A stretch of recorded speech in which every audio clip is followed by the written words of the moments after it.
Chapter 5:16. Enjoying the cheers that were exclusive to him, Lu Qing followed the path of glory to the arena unhurriedly. He stood in front of Mu Yu, who had aged prematurely. When the referee was about to raise his hand to announce the start of the 5th round, Lu Qing suddenly smiled and looked at his opponent. "Congratulations! You have hope of reaching the dance stage." Mu Yu was stunned for a few seconds. He asked blankly, "You can tell?" Lu Qing had fought no less than 10 challenge tournaments since he vaguely felt like he was withdrawing his supernatural ability. Perhaps it was because his supernatural ability was too eye-catching that it attracted most of the attention. No one had noticed it. "I've always had a good eye," Lu Qing answered calmly. Seeing that Lu Qing didn't mind giving Mu Yu more time to recover, the referee, who was weaker than him, didn't care and wasn't in a hurry to start the battle. An inhuman stage fighter had enough control to not cause any serious damage to a fighter who hadn't reached the dance stage or was only a professional 7th or 8th pin. Hearing this, Mu Yu sighed and said, "That's right. It's all thanks to you." "Why do you say that?" Lu Qing asked with interest. Last year's comedy was a wake-up call for him? Mu Yu smiled bitterly and answered calmly, "Yes. In the past few years, my supernatural ability was too dazzling. Not only did it blind my enemies, but it also blinded myself. Although I didn't use it much so that it wouldn't backfire on my friends, I always regarded it as my biggest reliance and the most fundamental thing. I had strong confidence in it and spent most of my energy on how to improve it and weaken its backfire. It wasn't until I met you and was rebounded with misfortune that I finally understood what it meant to be powerless. Only then did I truly wake up and strengthen my own training. Fortunately, it wasn't too late, and I barely managed to gain some results. However, whether I could reach the dance stage is still up for debate. It's funny to say that my supernatural ability actually improved because of this, breaking through my previous stagnation. It was completely out of my expectations." Lu Qing nodded slightly. "Before I reached the dance stage, my master said something similar." Mu Yu took a deep breath and turned his attention back to the match. He cupped his hands and said, "Although I have no hope of winning, I still want to learn from you. Please." Lu Qing lowered his waist and sat down. He stretched out his left palm and got into a starting position. He couldn't help but sigh in his heart. A year had passed, and everyone was no longer the same. In the following battle, Mu Yu didn't use misfortune. Although his supernatural ability had become stronger thanks to the improvement of his own realm and strength, his opponent's improvement was even more ridiculous. There was a huge gap between a prodigy and a beginner martial artist. In the end, thanks to Lu Qing's cooperation, he used all his skills except for his supernatural ability. He displayed all the Xingyi skills he had learned to the extreme. He almost felt like he had been tempered into steel by his opponent's fists. After a moment of brilliance, he began to slide down. He took the initiative to stop and looked at Lu Qing, who wasn't affected by him at all. He respectfully bowed and said, "Thank you for your advice." "I wouldn't dare," Lu Qing replied with a smile. The audience was quite disappointed. They had taken out their phones early on, wanting to record a comedy. Unfortunately, Mu Yu knew his place and didn't let them do as they wished. Amid the applause, Lu Qing left the ring and saw Xu Rui standing in front of him. "Hi, long time no see." The reporter girl with only one dimple smiled and waved her hand. "Maybe it's because you jumped ship." Lu Qing made a joke. Xu Rui was calmer than she had been in the past 2 years. She smiled and said, "Actually, I have to thank you." "Oh, is today a collective thank you day? Mu Yu and now Xu Rui?" Lu Qing couldn't help but laugh and asked curiously, "Why? Didn't I do an exclusive interview and special program for you in the martial arts club? As you and Lin Kei become more and more famous, more and more people are looking for these resources. As for me, I'm not bad looking. Well, I'm not bad at all. I'm also good at martial arts. I've slowly accumulated some popularity and was spotted by the provincial TV station. I'm afraid I won't be a frontline reporter anymore in the future. If you're invited to any program, you have to do me a favor." Xu Rui didn't change her self-esteem. Good martial arts? Is it the ability to tell cold jokes with brother-in-law? Lu Qing secretly ridiculed and replied in a good mood, "As long as I'm free." Xu Rui nodded with satisfaction and turned to gossip. "I've been paying attention in the last 2 matches. Didn't your girlfriend come?" Does this count as an official interview? Lu Cheng glanced at the cameraman beside Xu Ruei. Not really. We haven't filmed it yet. Xu Ruei looked at Lu Cheng with a smile and waited for his answer. Ke went to study in America. Lu Cheng answered concisely. America? Is it going to be winter break soon? Xu Ruei rolled her eyes and pondered. She had considered studying abroad and had collected a lot of information. She had some understanding of this. Yes, it'll be a week before Christmas. It'll be 4 weeks in total. Lu Cheng didn't hide his joy. However, after Ke came back, she had to stay at her grandparents' house for a few days in Zhengke and Jiangnan's grandparents' house for a few days. She had to accompany her father-in-law and mother-in-law, and she had to keep in touch with her best friends. She didn't really have much time alone with him. After all, she had to participate in the prefectural competition here. She couldn't stay in Songqing all the time. Yeah, it's okay. I can go back to Xiaofan on Monday and Songqing on Friday. I can be a not-so-competent coach. They've already gotten used to Coach Lu's absence, just like how Smith is used to my presence. Just as he was thinking about this topic, Xu Ruei suddenly exhaled and said with emotion, If it weren't for you, I would feel that Songqing University Martial Arts Club has become unfamiliar. Compared to last year at this time, half of the members have left, right? Coach Sure, Lin K. Oh right, how's Lin K's injury? I don't see any news on the internet. He started recovery training in August and recovered in November. He should be at the level of a strong 6 now. Lu Cheng answered honestly. This was all information he got from Ku. As teammates and relatives who had fought side by side, he had actually called to show concern for his brother-in-law. However, the whole process was very awkward. He was racking his brains to find a topic to talk about and only answered with yes, yes, yes, and so on. The more Lu Cheng talked, the less confident he became. He had no choice but to hang up in a hurry. In this regard, Yan Zhika's words soothed his wounds. My brother is already treating you as a friend by listening to you ramble on for a minute and not directly saying goodbye. After hearing Lu Cheng's description, Xu Ruei smiled and said, That's good. I'm happy that everyone is getting better. Reporter Xu, you don't feel right. You're a bit of a hipster. However, this has nothing to do with me. Lu Cheng pointed to his teammates. Let's do the official interview. They're all waiting. Okay. Xu Ruei changed the topic to the new university martial arts competitions. This year, the strong and the weak are too obvious. The other contestants can only look up to you guys at the inhuman stage. However, it's not without suspense. For example, you guys will definitely meet Shan Bei in the top 4 round robin of the division competition. Are you ready to fight with Pang Leyun before the national competition? It depends. Lu Cheng didn't dare to say with certainty. Since the breakthrough of the ice mirror, his martial arts strength had taken a big leap forward. However, the improvement had been very slow. Even he, who had experienced the speed of a tortoise from a quasi-6 to an inhuman stage, almost couldn't adapt. Compared to now, he could be called a high-speed train.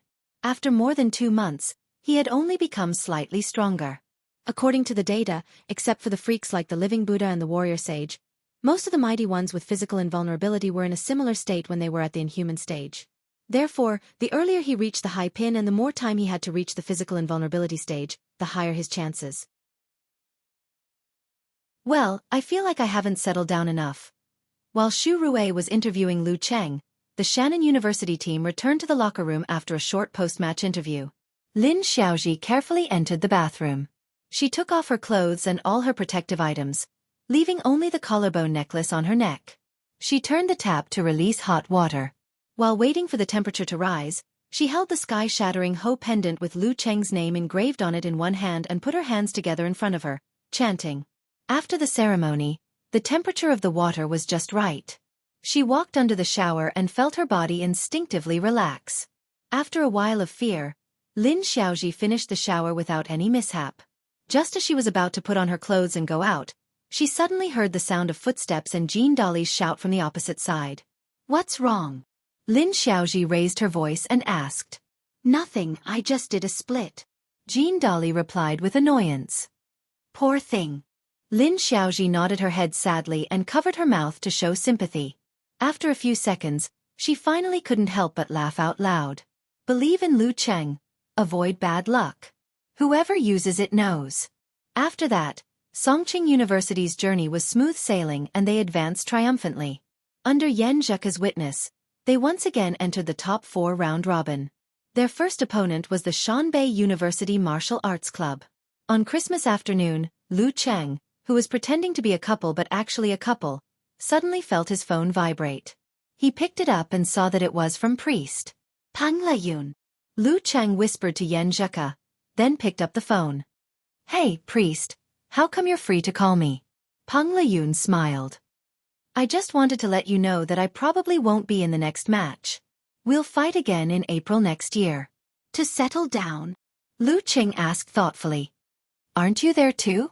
Pang Leyun replied leisurely. After that, both of them laughed at the same time. They had a tacit understanding. Pang Leyun hadn't fought since the King of Youth Pro League. Lu Cheng, on the other hand, had only played 2 games of guiding chess since the end of the 2 unknown actual matches in America. After putting down the phone, he was about to tell Yan Zheka about what had just happened when he suddenly received a message from the military contact, Rapid March.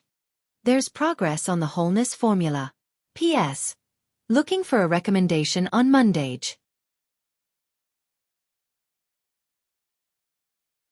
Chapter 517.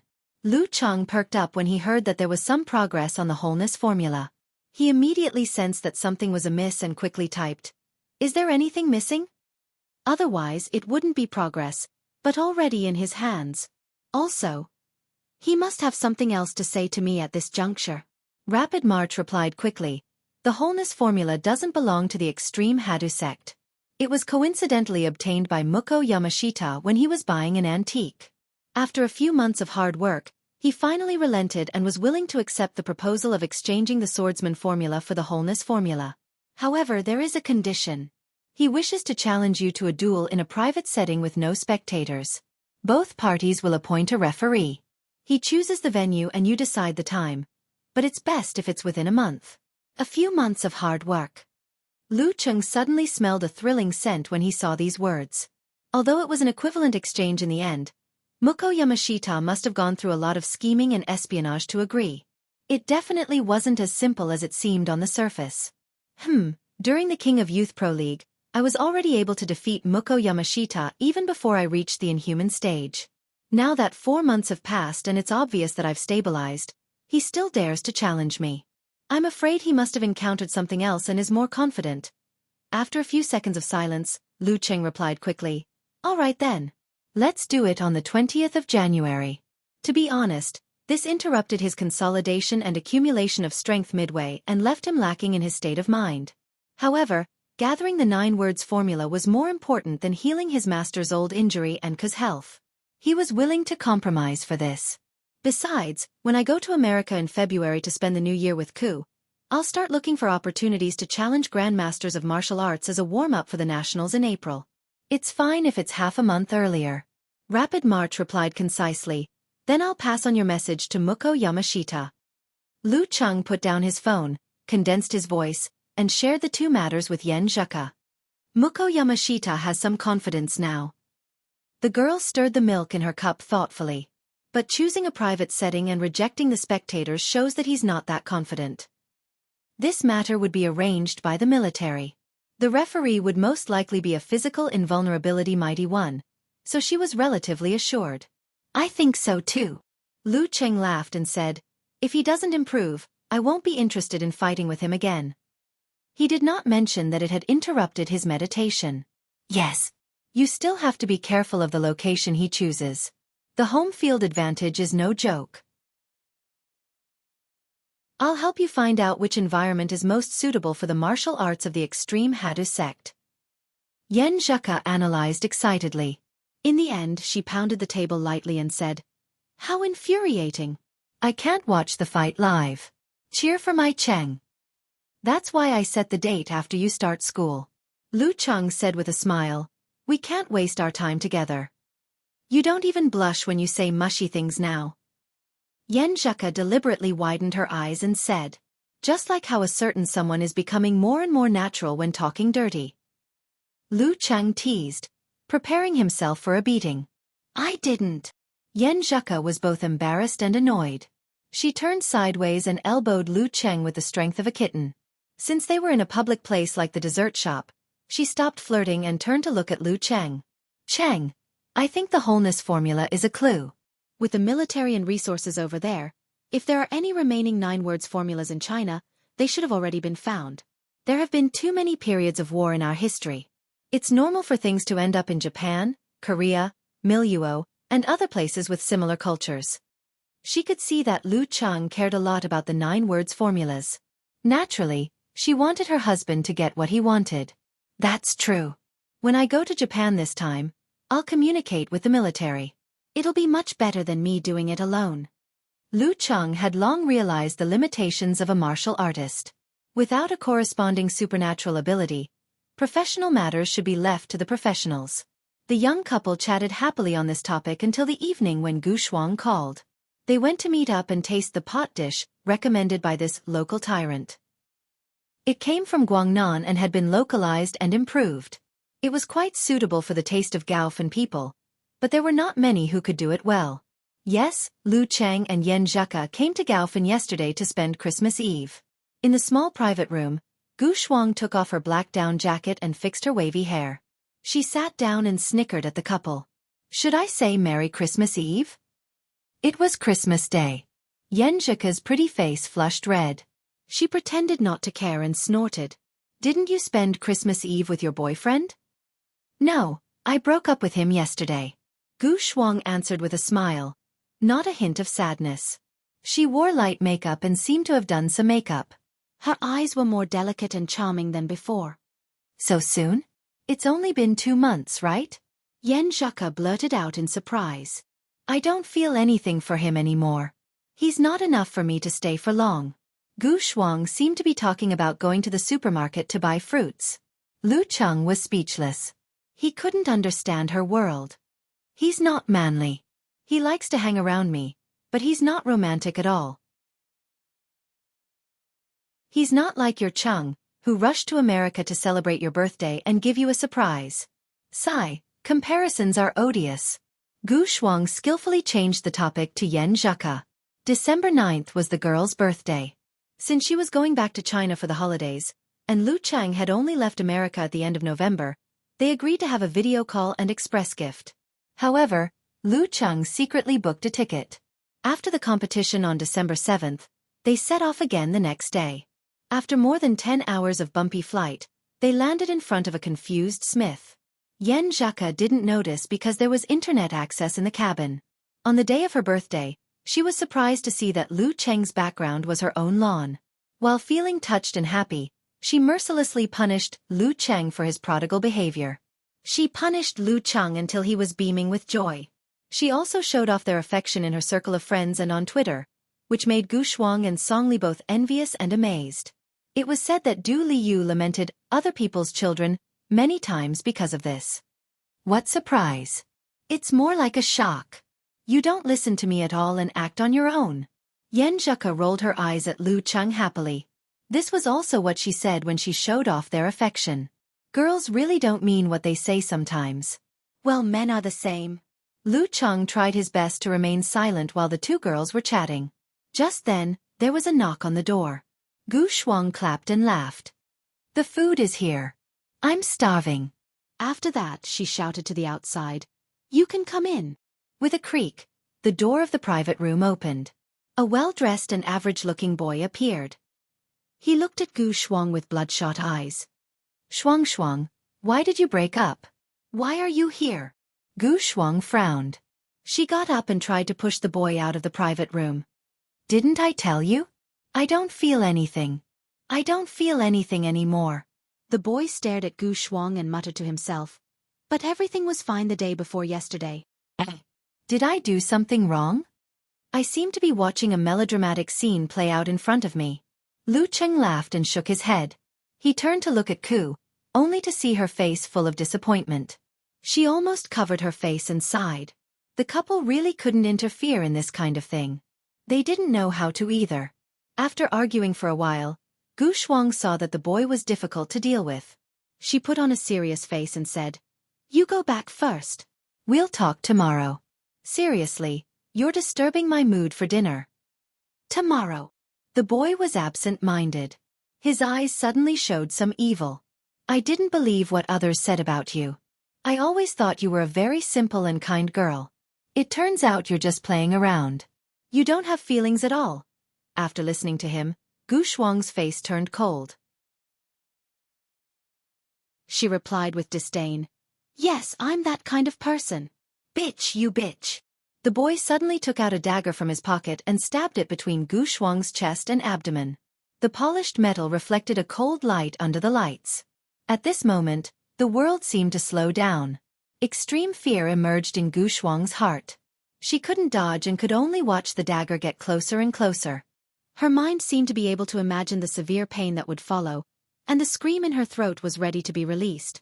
Just as she was at her most desperate, a chopstick suddenly flew over and hit the side of the dagger, sending it flying and stabbing into the wall, shaking and trembling. When the boy's killing intent exploded, Lu Cheng sensed it. He picked up the chopstick and flicked it. Then he stepped on the ground and rushed out. He subdued the boy with one hand. Yan Zheke fell behind and held Gu Shuang. Call the police. Lu Cheng turned to look at his wife and her best friend and said calmly. Gu Shuang was trembling with fear. Hearing this, she calmed down a little. She hurriedly returned to her original position and chose to call the police. When they came out of the police station, Yan Zheke stared at her and said, Why are you still pleading for him? Gu Shuang answered with trembling lips. I think I'm also in the wrong. You know it too. Yan Zheke seemed to have turned into Gu Shuang's mother. Some people can afford to play with, while others can't. If you don't want to have a good relationship, don't provoke others. If Cheng wasn't here today, your parents would have burned incense for you. I was wrong. I repent. Gu Shuang raised 3 fingers and begged her with fear. Stay with me tonight. I don't dare to be alone. My parents are not here. Okay. Yan Zheke turned to Lu Cheng helplessly. I suddenly regret saving her. Lu Cheng sent a message to the girl and made a joke. Don't worry. I won't fight with you for cuckoo. I'm not afraid as long as you're in the same room with me. Gu Shuang forced a smile at Lu Cheng. Before that, let's eat first. They didn't even have time to enjoy the potted vegetables. You still no hunger. Yan Zheke stared at her again. Gu Shuang couldn't help but shrink her body. After everything was done, they entered the Gu villa. Yan Zheke and Lu Cheng stayed in the guest room next to Gu Shuang's. Sigh. Only Song Li is normal among your best friends. Lu Cheng hugged the girl and sighed. Shuang was hurt by a man and doesn't believe in relationships anymore. Yan Zheke explained again. Don't date if you don't believe it. Lu Cheng suggested. But she seems to be eager to be in a relationship, but because she has no confidence in the future, she always chooses to break up when the relationship is at its strongest. Yan Zheke analyzed Gu Shuang's mentality. Lu Cheng's mouth twitched. This is an illness that needs to be treated. Well, I'll kidnap her to see a psychiatrist these days. Yan Zheke actually agreed with Lu Cheng's nonsense. On the other hand, Gu Shuang was writing in her diary with lingering fear. I feel like I deserve it.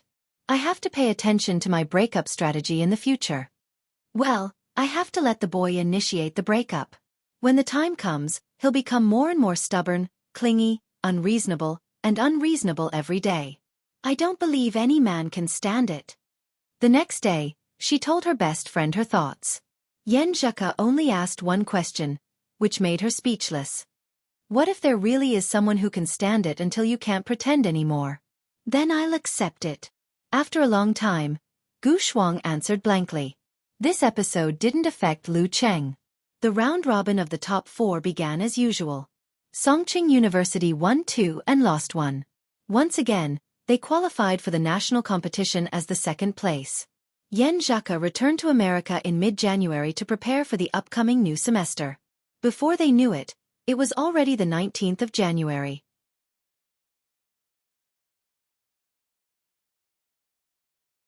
Chapter 5:18. Haidong Airport. Terminal T1. Carrying his backpack, Lu Cheng saw the military representative for this trip to Japan at the designated spot. He didn't need to talk to the military representative because he knew him. He was a middle-aged man with deep eye sockets, dark fire in his eyes, and silver strands of hair. Divine Enchanter of Sin Flame. "Hello, Senior," greeted Lu Cheng with a smile. Divine Enchanter of Sin Flame nodded slightly in response, maintaining his usual cold demeanor. With his experience of participating in the King of Youth League and traveling to and from America, Lu Cheng didn't need anyone to guide him through the checkpoint. He boarded a Japanese Airlines plane with Divine Enchanter of Sin Flame. "Senior, the items inscribed with the wholeness formula have fallen into Dongying. Could it be the same for the confrontation formula, formation formula, and array formula? It might not be Japan. It could be Korea, Miluo, or even Li Japa." Lu Cheng recalled his conversation with Yen Zhaka and took the initiative to mention this to Divine Enchanter of Sin Flame. Divine Enchanter of Sin Flame nodded slightly. "They have made similar speculations and even have some clues. We can't rule out the possibility that the item was sold to America." He's indeed a professional. Whatever Ku and I can think of, they've already thought of it. Lu Cheng smiled. "Then I'm relieved." At this moment, Divine Enchanter of Sin Flame looked ahead and threw out a sentence casually. "Muko Yamashita's 7 Sins Hadu has a breakthrough in terms of killing intent." It's the killing intent that's getting stronger." Lu Cheng tilted his head to look at his senior and tried to probe further. However, he realized that Divine Enchanter of Sin Flame had already closed his eyes, indicating that he didn't want to communicate. After a while, the plane rolled out and took off. As there was internet access in the cabin, Lu Cheng turned on his phone and told Yen Zhaka the information that Divine Enchanter of Sin Flame had just mentioned. It was noon in China and evening in America. Yen Zhaka replied quickly. "Hands crossed, chin in hand, deep in thought expression," she said. "This is a little different from our previous guess."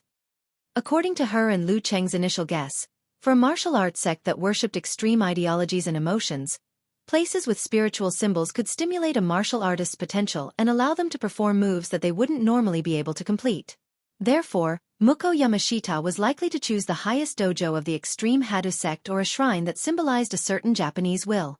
But from the looks of it, the opponent's home ground was unexpected. "What kind of places do you think can increase the killing intent effectively?" Lu Cheng asked thoughtfully. Yen Zhaka sent an emoji of rolling its eyes and said, "The source of hatred." Ancient battlefields left behind by massacres? Is it some remote shrine? I'm leaning towards the ancient battlefield. It's not hard to find in Japan. Lu Cheng made his own guess. After discussing for a while, Yen Zhaka gave him a pile of information about the extreme Hadu sect that involved killing intent. In the end, she changed the topic and talked about the ending of the previous incident. Because of Shuang's pleading and the ambiguity of the key testimony, the boy was determined to be provoking trouble, not attempted murder. "At least she still has some conscience." "Covering face and sighing expression," said Lu Cheng. "In the previous incident, the boy was guilty of going to extremes, but Gu Shuang also had to bear a large part of the responsibility. If she continued to be like this, sooner or later, something would happen, even if her father spent money to hire bodyguards for her." "Yeah, she talked to the boy. I'm not sure what they talked about, but he didn't seem to be as angry as before."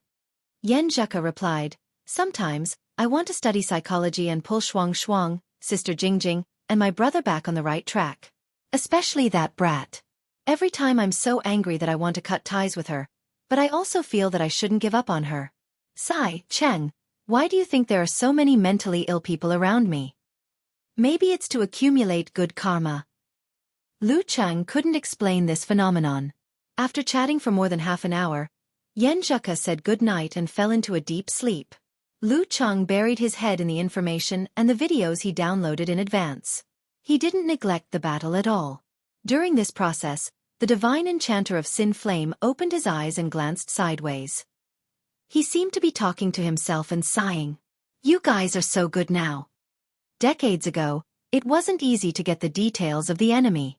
This is relative. The enemy knows us better too." Lu Cheng replied casually. The Divine Enchanter of Sin Flame didn't say anything and closed his eyes again. Not long after, the plane began to descend and landed in Kansai, Osaka. The Divine Enchanter of Sin Flame took Lu Cheng to a remote place after a few transfers and experienced the subway and Shinkansen. At this time, Lu Cheng was already dizzy. In the afterglow of the setting sun, he saw the surrounding desolation. He saw an abandoned Buddhist temple in front of him. Its horizontal inscribed board was long gone. There were only scattered stones and wood inside. It was silent and gloomy. Even when the sunset shone in, it showed a dark red color. Lu Cheng closed his eyes and formed the ice mirror. Suddenly, he felt that the cold weather became even gloomier. The lake in his heart was filled with dark clouds and the smell of blood was faintly discernible. Ancient battlefield. He opened his eyes. Based on his previous speculation, he had a preliminary confirmation. The divine enchanter of Sin Flame nodded and didn't say anything. He walked slowly to the Buddhist temple that had the characteristics of the Warring States period. Lu Cheng followed behind and carefully observed the surrounding situation. He could vaguely see that the abandoned Buddhist temple was originally used to suppress this ancient battlefield. There should be no lack of strange occurrences in this place in the past. He nodded thoughtfully. As they got closer to the Buddhist temple, he gradually saw the broken walls and Muko Yamashita standing at the entrance of the hall. Compared to August, his body shape didn't change much. He was still as tall and muscular as before. His arms were long and his muscles were very exaggerated. However, his face had a hair-raising difference. His thick and rough eyebrows were cut in the middle. The turning point was cut with a knife and an axe, sharp and fierce. Beside Muko Yamashita stood a skinny and short old man. He was wearing the dojo uniform of the extreme Hadu sect. He had a conical bamboo hat on his head and used the shadow to cover half of his face. His eyes were dark red. When he saw the old man, Lu Cheng's body tensed up. He felt like a sparrow being stared at by a venomous snake or a goat being guarded by a tiger. He felt that this was the entrance to hell, the source of the killing intent. Just a little bit of it was enough to make him stiffen. His ice mirror cracked and his calves and stomach twitched involuntarily. Is this the terrifying physical invulnerability expert of the extreme Hadu sect? While Lu Cheng was thinking, the divine enchanter of Sin Flame snorted. A dark red flame suddenly rose in the desolate area between him and the Buddhist temple. It spread with the wind and burned into the broken walls and ruins. Suddenly, the killing intent and the flame disappeared. Everything returned to the desolation of dusk. 2 minutes later, Lu Cheng and the divine enchanter of Sin Flame stepped into the Buddhist temple and stood opposite Muko Yamashita. Without any communication, the divine enchanter of Sin Flame took out a painting with the word, swordsman, engraved on it. It was full of charm and had been passed down for a long time. It was obvious that it was the work of a physical invulnerability expert. The old man with the bamboo hat also took out a copy of the word, Jia. The word Jia was thick and looked like it was expanding. Just by looking at it from afar, Lu Cheng could confirm that it was the real Jia formula. The divine enchanter of Sin Flame turned his head to look at him. After getting an affirmative answer, he and the old man with the bamboo hat threw out their items at the same time. They caught what they got and completed the exchange. Immediately after, they took a step back and changed their identities to that of referees. Muko Yamashita put on his headphones and took a step forward. His body made explosive sounds. Instead of expanding his muscles, he restrained them a little. He looked at Lu Cheng with his deep and cold eyes. Following the voice of the translator, he laughed in a strange and difficult Chinese language. Ever since I was defeated by you when you were weak, I have suffered great humiliation and pain. Because of this, I couldn't sleep every night. I felt like there was a flame burning my heart and tormenting my soul. However, it was this kind of torture that allowed me to find the most fundamental strength of my heart and soul. I understood the deeper meaning of the 7 sins Hadouken and grasped the true essence of killing intent. I want to thank you and defeat you even more. As soon as Muko Yamashita finished his sentence, his eyes turned crimson red. A thick blood-colored fog rose from the surface of his body, awakening the undercurrent hidden in the surrounding desolation. Balls of ghostly green phosphorescence floated in the air. An exaggerated sense of bloodlust surged, almost creating a mirage-like effect. At this moment, Lu Cheng felt like he was in an ancient battlefield. He saw warriors being split into two, generals being beheaded and daimyos being pierced by spears. When they turned around, their faces were exactly the same as his own. The intense pain and fear of death instantly materialized and added to Lu Cheng's soul. It shook the ice mirror and set off waves. Muko Yamashita's mental pressure wasn't like the secret arts that only had a one-hit effect. It blended perfectly with the environment, continuous and influencing at all times. Using the geographical advantage and unknown arrangements, he actually had some physical invulnerability aura. Do you feel it? This is the beautiful killing intent, Muko Yamashita said with his eyes half closed. As soon as he finished his sentence, he suddenly opened his eyes wide and stared at Lu Cheng. He pulled off his headphones and threw them to the side along with the phone. He said in a deep voice, "I've said it before. I will defeat you with my own hands and wash away the humiliation." A ray of sunset light shone in, illuminating the temple hall behind him.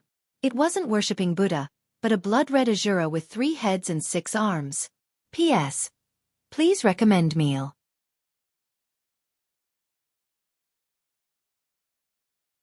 Chapter 519.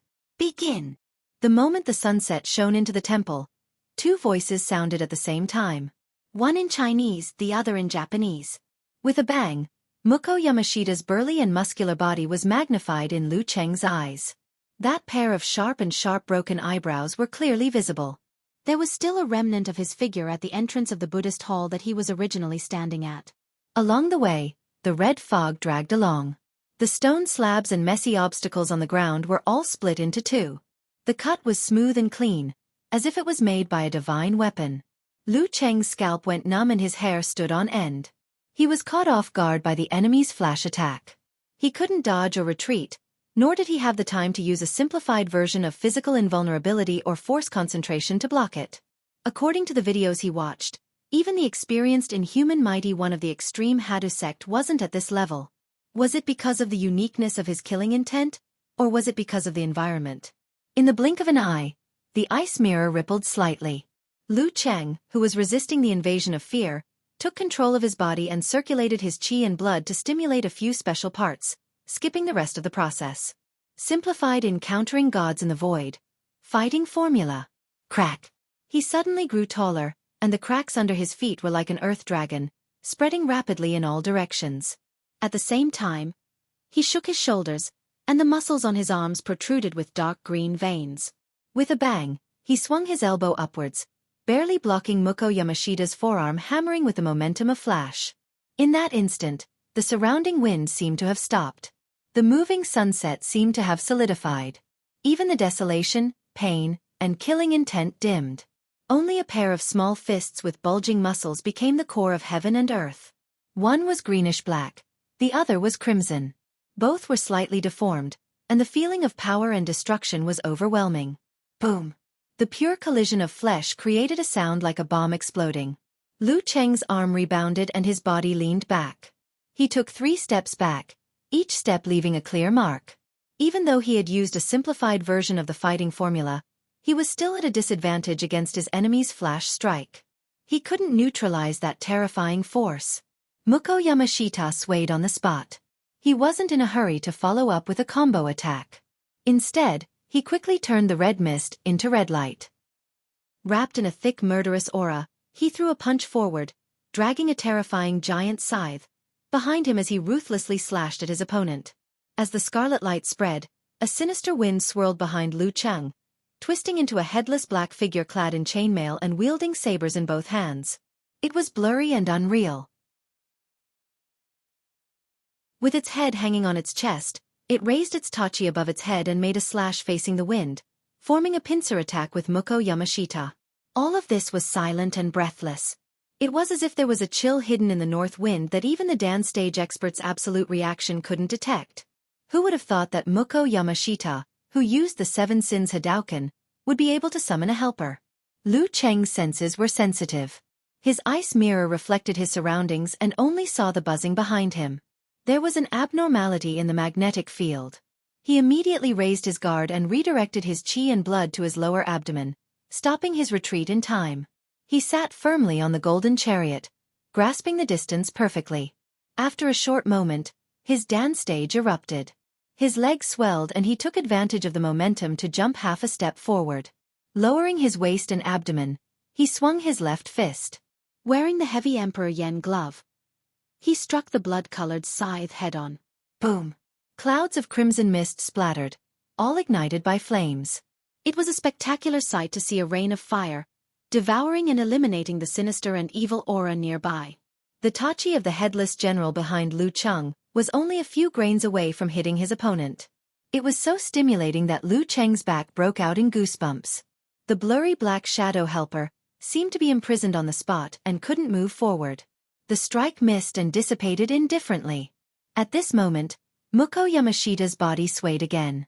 A small portion of the crimson light was ignited by the explosion. Apart from Lu Cheng's fist and right arm, the area around his skin was filled with a bloody mist. It was corroding his pores, cold and gloomy, trying to enter and absorb his qi and blood. Just as he was about to activate Emperor Yen force to disperse the bloody mist of murderous intent, Muko Yamashita had already squatted sideways.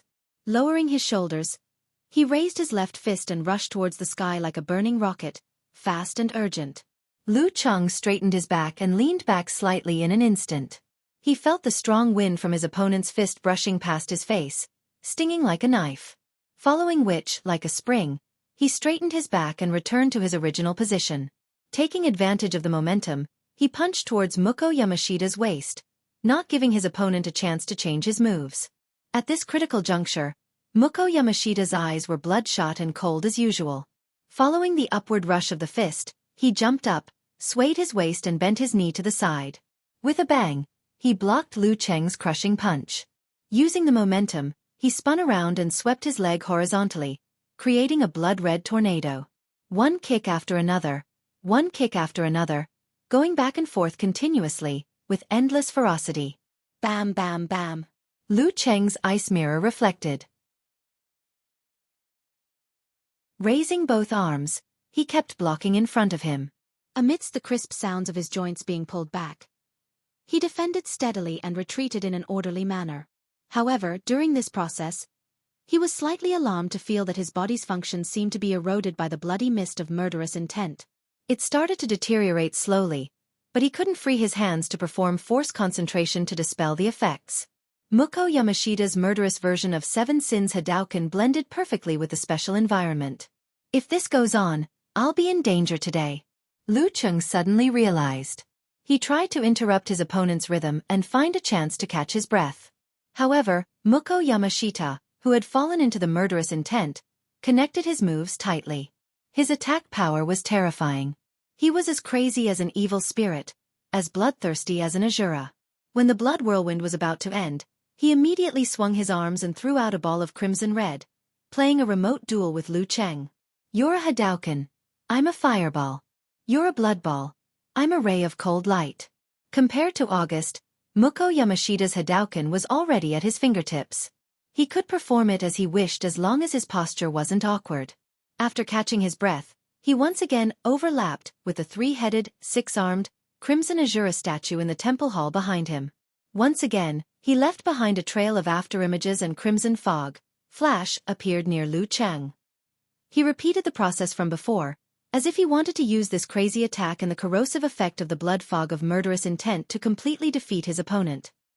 His pair of dark red eyes were filled with a cold and satisfying murderous intent. He looked at his opponent who was struggling to hold on as if he was looking at a dish on a plate, waiting to be cut up and put into his mouth. In less than 2 rounds, the decline in Lu Cheng's bodily functions had started to become apparent. Without hesitation, he made a prompt decision to circulate his qi and blood to stimulate his body. Bam! Lu Cheng seemed to have returned to his peak in an instant. His muscles stretched his trousers and expanded his clothes. His fist, which had slowed down by half a beat, exploded with terrifying speed. Like a shooting arrow, it arrived first even though it was launched later. It blocked his opponent's fist, which was covered in crimson light, in front of his lower abdomen. Boom! The sound of the collision of strength and explosion destroyed the desolation around the temple. Muko Yamashita, whose murderous intent had reached its peak, and Lu Cheng shook at the same time. They were evenly matched, and the latter was no longer in his passive state. Is it time to go all out? Joy flashed in Muko Yamashita's eyes. The crimson light around his body grew brighter and thicker. He took a step forward and used his right palm as a knife, chopping down diagonally. It was as if there was the accompaniment of thunder. Lu Cheng's will was like a raging fire, and his heart was like an ice mirror. He calmly circulated his qi and blood once again, stimulating the corresponding parts of his body. He saw that they were slightly injured, and a small amount of blood was oozing out. Simplified fighting formula. Double explosion. Seeing God in the void, suppressing others with higher realms. Bam! His left fist shot out like lightning, and like a cannonball, it pierced through the air barrier and blasted towards the palm knife. His entire arm was thicker than before, as if it came from a giant. Amidst the muffled sound, the crimson light scattered. Muko Yamashita quickly retracted his palm, and his body swayed backward. Lu Chang, on the other hand, remained steady. He controlled his body to repair the internal damage, and at the same time, circulated his qi and blood to stimulate the corresponding parts. He showed no mercy. Bam, bam, bam. Lu Chang was like a god, coldly observing the minute details of his body. He constantly stimulated the hidden parts of his body without reaching the limit, causing the damage that he could bear to a certain extent. Once, twice, thrice. His arms swung continuously, and his fists bombarded continuously, one from the left, one from the right. Every move was heavy and could split mountains. He beat Muko Yamashita until he was in a weakened state. The crimson light scattered, and his arms were trembling. He didn't expect his opponent's explosive secret technique to last so long. Boom! A few of the capillaries in Lu Cheng's eyes were broken, and his vision was filled with crimson. He turned his waist, twisted his knees, and swung his right arm fiercely. He forcefully pulled out an explosion from Muko Yamashita's blocking fist, and sent his opponent retreating. Since the start of the battle, this was the first time he had turned the tables. Taking advantage of this opportunity, Lu Cheng lowered his waist, and circulated his qi and blood, reducing the negative effects caused by the explosion of the fighting formula. He stopped his body from collapsing. Even so, if he were to stimulate his qi and blood like before 2 more times, he wouldn't be able to bear it. Bam! His Dan qi gushed out. Lu Cheng was like an eagle, and pounced in front of Muko Yamashita. He raised his arm, and punched downwards. Flames were ignited, and the crimson light was ignited, exploding in the silent abandoned Buddhist temple. Muko Yamashita let out a low roar, condensed the crimson light, and punched without backing down. Bam! Loud noises were heard, and the dark clouds shook. Lu Cheng quickly and naturally connected the explosion of the Dan stage. One punch was heavy, and the other was explosive. They were both Emperor Yen to restrain the evil. Double explosion, triple explosion, quadruple explosion, 10th explosion, 20th explosion, 30th explosion. Lu Cheng's face was calm, like a robot from the next century. He followed up with precise footsteps, and spread his arms. Each punch was heavier than the previous one, and each kick was fiercer than the previous one. He caused flames to rise continuously in the desolate wilderness, and smoke to rise. Muko Yamashita kept retreating, crushing the stone slabs and breaking the broken walls. This caused the Buddhist temple to shake continuously, and dust to fall. It looked like it was about to collapse. During this process, he clearly felt that Muko Yamashita's body was weaker than before. In other words, the breakthrough of the enemy's murderous intent and the bearing of the home ground environment had created negative effects in other parts of his body, causing him to be stronger in offense than defense. He could only attack crazily, and once he fell into a passive position, the problem would be exposed. Bam! Lu Cheng turned sideways and punched, repelling the enemy and creating an expanding fireball. Muko Yamashita retreated backwards, and unavoidably crashed into the Asura statue in the Buddhist temple. The statue fell to the ground, and its limbs were broken. At this moment, Muko Yamashita suddenly paused, looked up at the sky, and let out a roar full of murderous intent. He ignored Lu Cheng's bombardment punch that was approaching him. The surrounding lights suddenly dimmed. P.S. Today's writing speed has hit a new low. Only 3,000 words in 4 hours. Normally it would be 6,000 words. The plot has been thought out long ago. I'll update what I've written first, and try to get the second update before 11 p.m. I'll continue writing after I finish my meal.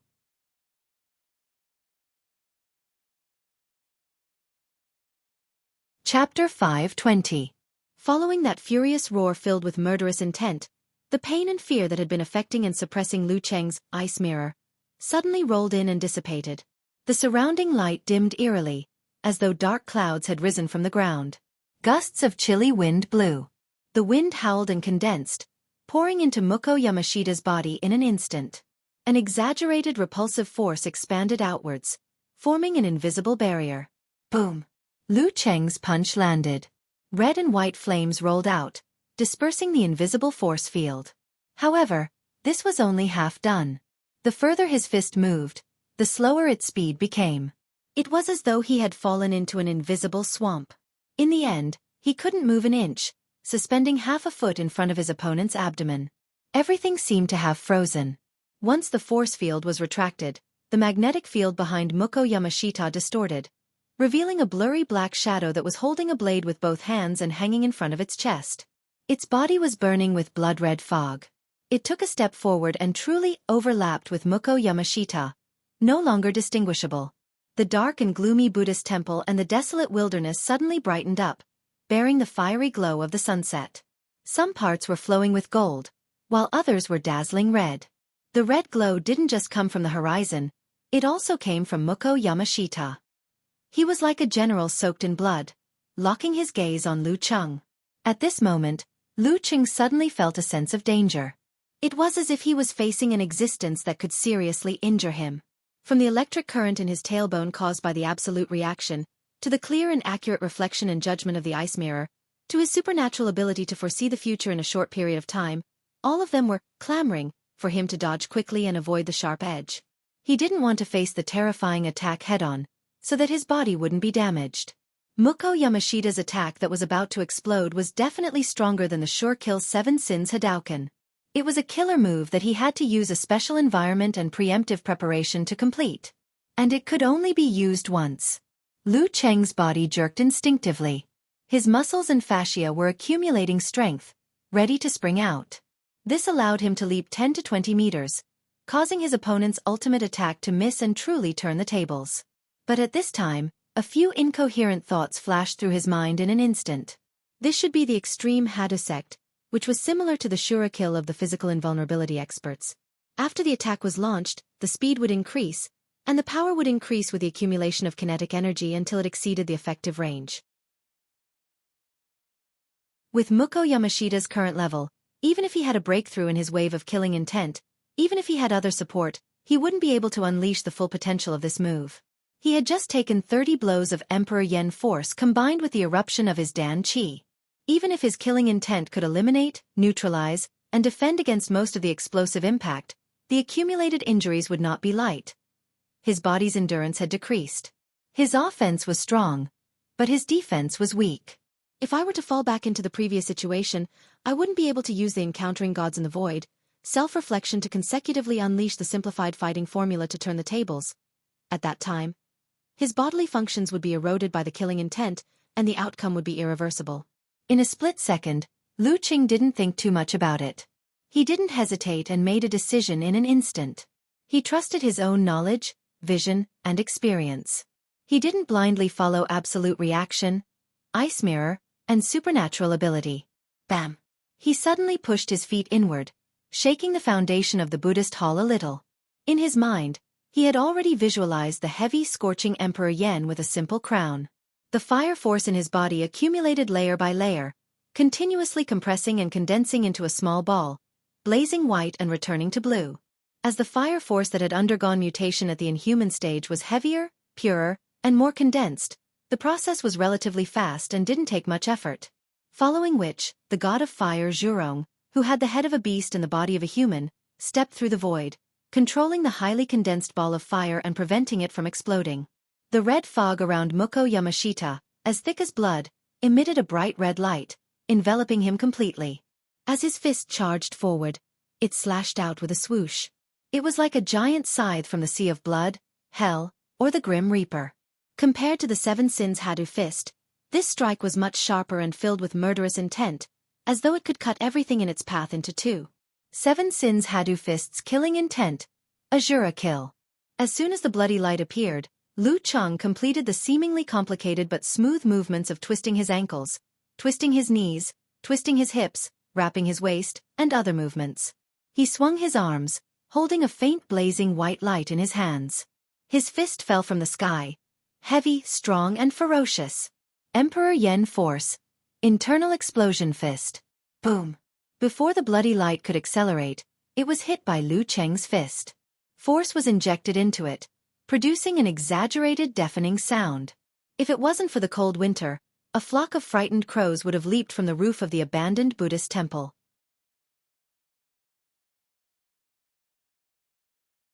Animals within a certain range of the desolate wilderness would have fled in panic.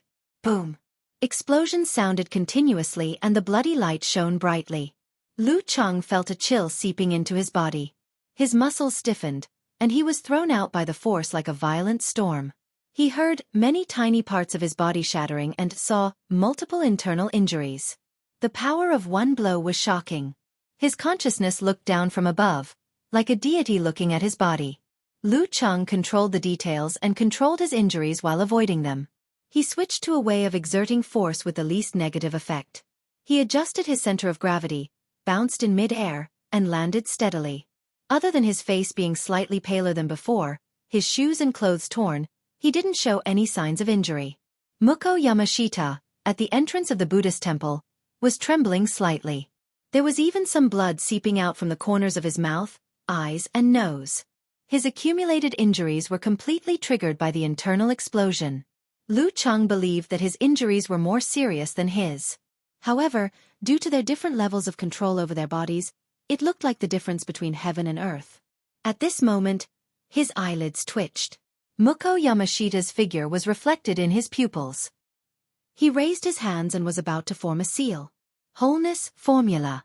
He had to recover his stamina and spirit, suppress his injuries, and seek the final victory. Lu Cheng focused his mind and circulated his qi and blood. Relying on his precise control over his body, he simplified the process of the army formula. He didn't use any seals, but only released his aura. He shouted the ancient sound before Muko Yamashita finished. Army! The temple suddenly darkened. The murderous aura of the army from the ancient battlefield was triggered. In an instant, it turned into shadows and pounced on Muko Yamashita along with Lu Cheng's spirit. Previously on the plain, when he predicted that they might encounter an ancient battlefield, he had already considered whether the power, effect, and distance of the army formula would be enhanced as a result. The answer was yes. At this moment, Muko Yamashita's body turned cold. He felt that his limbs and head were entangled by the army spirit that had died tragically. He couldn't break free. He saw a tachi slashing horizontally, about to land on his neck. The scene of his head flying up and blood spurting out was playing out. No! He cried out in fear. The preparation of the wholeness formula was in vain. At this moment, Lu Cheng had already gathered his qi and blood, spirit, and force in his lower abdomen, using this to dispel and suppress most of the negative effects. Then, when his Dan qi exploded, he planned the path of exertion that would have the least impact on his injuries. With a push of his legs, he pounced in front of Muko Yamashita. He swung his left fist sideways, bringing along blazing flames that were close to white. He delivered a ferocious swing punch. This was the boxing technique of the Jiruga sect. Using it here would put the least burden on the body and was also the most suitable for the situation. Bam! Muko Yamashita pulled his arm and raised it to parry in time. However, his body was blown up by the explosion of Emperor Yen Force. The blood mist became thinner, and the spreading flame seemed to stick to the red glow on the surface of his body, absorbing nutrients and burning continuously. Lu Cheng's eyes were clear and sparkling, as though there were two mirrors made of ice, reflecting his opponent completely without any emotion. Bam! He gathered his qi and blood and swung his right fist again. The flames were heavy, and it was a half-step punch. When Muko Yamashita managed to parry, he took a step forward, bent his right elbow, and smashed it down ferociously. Bam, bam, bam, bam, bam, bam. After a series of moves, Lu Cheng suddenly turned forward and swung his left arm backward. Like a burning steel whip, he whipped it viciously between Muko Yamashita's raised arms, causing his shoulders to tremble and he staggered backwards. With a sliding step, Lu Cheng's right fist rushed forward. It was so fast that it looked like it was about to fly, leaving his opponent with no choice but to parry in haste. This time, there was no explosion, no burning. A cold, chilling sensation invaded Muko Yamashita's body, causing him to shiver. Much of his boiling murderous intent and bloodlust faded away, and his mind became clear. Once the extreme emotions of his opponent weakened, Lu Qing immediately spread his arms apart and started attacking from both sides. Bam, bam, bam, bam, bam, bam. The friction created red flames, causing Muko Yamashita to be completely flustered. After fighting for a while, his storm-like combination of punches suddenly stopped. He turned his waist and back quickly, and whipped his leg horizontally. Bam! His leg landed on Muko Yamashita's palms, which he could only block hastily, and bounced them back, crashing into his body. Bam! Muko Yamashita was sent flying, and the sound of bones cracking could be heard from his body. He spat out a mouthful of uncontrollable blood, and his eyes were filled with confusion. Lu Cheng straightened his back and was about to pounce again, but the skinny old man wearing the bamboo hat had somehow blocked in front of Muko Yamashita, announcing the end of the match. The winner was self-evident. Lu Cheng won. Muko Yamashita fell to the ground. He saw Lu Cheng, who was a few steps away, calmly saluting him with his usual expression. He turned around, as if he wasn't affected by the battle, and slowly walked away barefooted. This scene made Muko Yamashita's heart sink deeper and deeper. He could no longer see the light of day, and no hope. I used everything I had and borrowed external strength, but I was still no match for him. And he seemed to be having it easy. Leaving the Buddhist temple, Lu Cheng walked for a while in the desolate wilderness. After confirming that his figure was no longer within the range of Muko Yamashita and the old man wearing the bamboo hat, he let out a sigh of relief and slowed down his precise control of his body. After relaxing, his footsteps suddenly became weak, and he almost fell. "Senior, please pass me my phone." Lu Cheng blushed, and looked at the divine enchanter of Sin Flame who was walking silently beside him. P.S. Please recommend meal.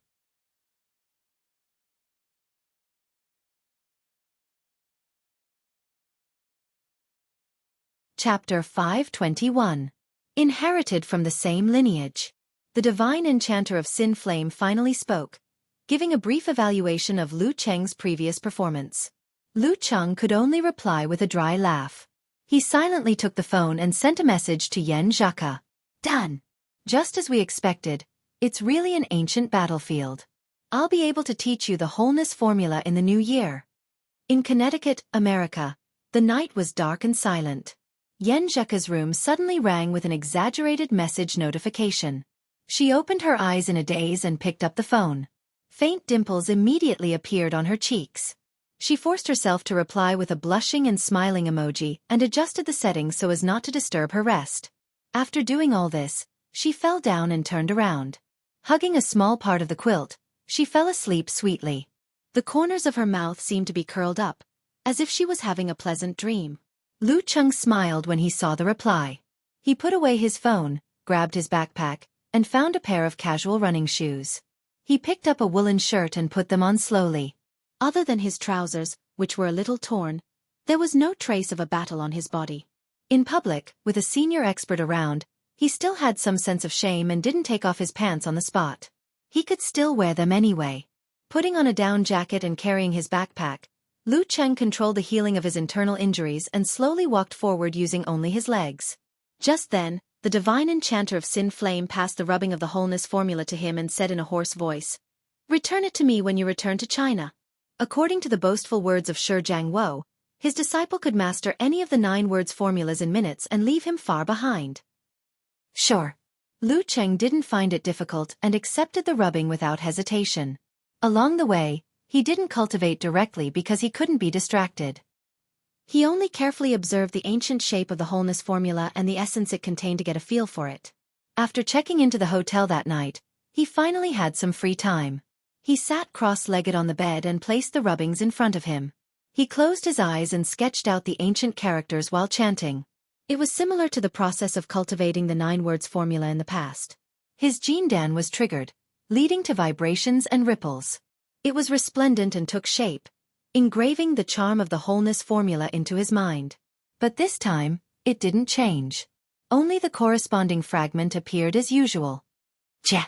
Lu Cheng's deep voice reverberated in the room. It seemed to contain a sense of lofty mystery. He was changing his hand seals to test the internal training effects of the wholeness formula. After a while, he opened his eyes and nodded slightly. He already had a grasp of the situation. The normal use of the wholeness formula stimulated the corresponding parts of the body, causing the secretion of hormones, invigorating the mind and rejuvenating the body. It was similar to stabbing the thigh with a knife, using the excruciating pain in exchange for the activation of the body's protective mechanism. It cleared the mind instantly and filled the body with strength. Of course, compared to the crude method of stabbing the thigh, it was more technical. The stimulation was more targeted, and the effects were better and more obvious. It lived up to its name as a secret art. I can only use it once a day. Even with the simplified version of self-reflection, I can only use it 3 times at most. And if I reach the limit, I'll feel weak and won't be able to get good feedback for a long time. The mental and physical strength I recover with the wholeness formula will decrease more easily than usual. Lu Qing seriously pondered the characteristics of the secret art. When used for internal training, it'll shake the body and indirectly affect the brain. It'll allow the body to recover faster and faster as time goes by. The effects of deep sleep will also improve. In other words, I'll need 6 to 7 hours of rest before I fully master the wholeness formula. 4 hours will be enough, or even less. Lu Qing couldn't help but feel disappointed at the thought. Just a few years ago, his favorite leisure activity was still sleeping in.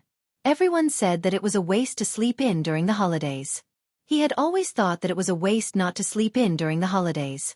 But after he started practicing martial arts, he bid farewell to sleeping in. He no longer enjoyed it. Now it seemed that his afternoon naps could be shortened to half an hour, and his sleep time at night could be reduced by a third or even more. Sigh, this is good too. I feel like I'm living longer than others and can do more things. Lu Qing's thoughts wandered. For some reason, he suddenly thought of Ku's shameful and angry scolding. Hooligan. He coughed lightly and stopped his thoughts. With a smile, he picked up his phone and shared the effects and characteristics of the wholeness formula with Yan Zheka. In the end, he said righteously, this way, you can learn more easily. Yes, yes. Yan Zheka nodded happily. The next morning after training, Lu Qing met up with the divine enchanter of Sin Flame and handed him the rubbing. Senior, I'm done. The divine enchanter of Sin Flame looked at him for a full 5 seconds before reaching out and taking the rubbing. Lu Qing handed over the task and felt relieved. He was more hopeful about the future. In a little over a year, he had collected 6 words of the 9 words formula, which was 2/3 complete. There were still a few years to go before Master's old injuries completely relapsed and his body collapsed. There was still a lot of hope. Bah, why am I thinking about the good instead of the bad? Maybe I don't need to collect all the 9 words formulas and Master's old injuries will be healed because of the advancement of technology and martial arts. Judging from the situation of the Jindan, one of the remaining 9 words formulas should be used for healing. They didn't talk on the way. In the afternoon, they arrived at Haidong Airport and went their separate ways. Lu Qing didn't rush home. Instead, he took the high-speed rail to Wuyue Moshang. He planned to pay his respects to Master and burn incense at the sect. He wouldn't come back on the first day of the new year. In Shi Yuejian's villa, Geezer Shi held an exquisite wine pot engraved with the word, fighting. He looked at his disciple and clicked his tongue. That old geezer Sin Flame said you have a solid foundation and a lot of experience. Senior, you flatter me, Lu Qing said humbly. That old geezer doesn't usually praise people. Geezer Shi waved his hand, happy that his reputation had increased. To be able to defeat an opponent of the same level who had comprehended the killing intent in an environment set up by the opponent in advance. You didn't disgrace this old man. He paused for a moment and said, your ice mirror has reached the level of encountering gods in the void, self-reflection. If you want to go further in the inhuman stage, it's almost impossible. How about this? Tomorrow when we go to the sect, I'll give you 3 days to study the physical invulnerability chapters of the ice sect. How much you can comprehend will depend on yourself. Study the physical invulnerability chapters of the ice sect? Lu Qing was shocked at first, but then he was overjoyed. Before attaining the external connection with heaven and earth, it was impossible to master the 9 unique arts. However, it was still possible to comprehend something from them and draw parallels.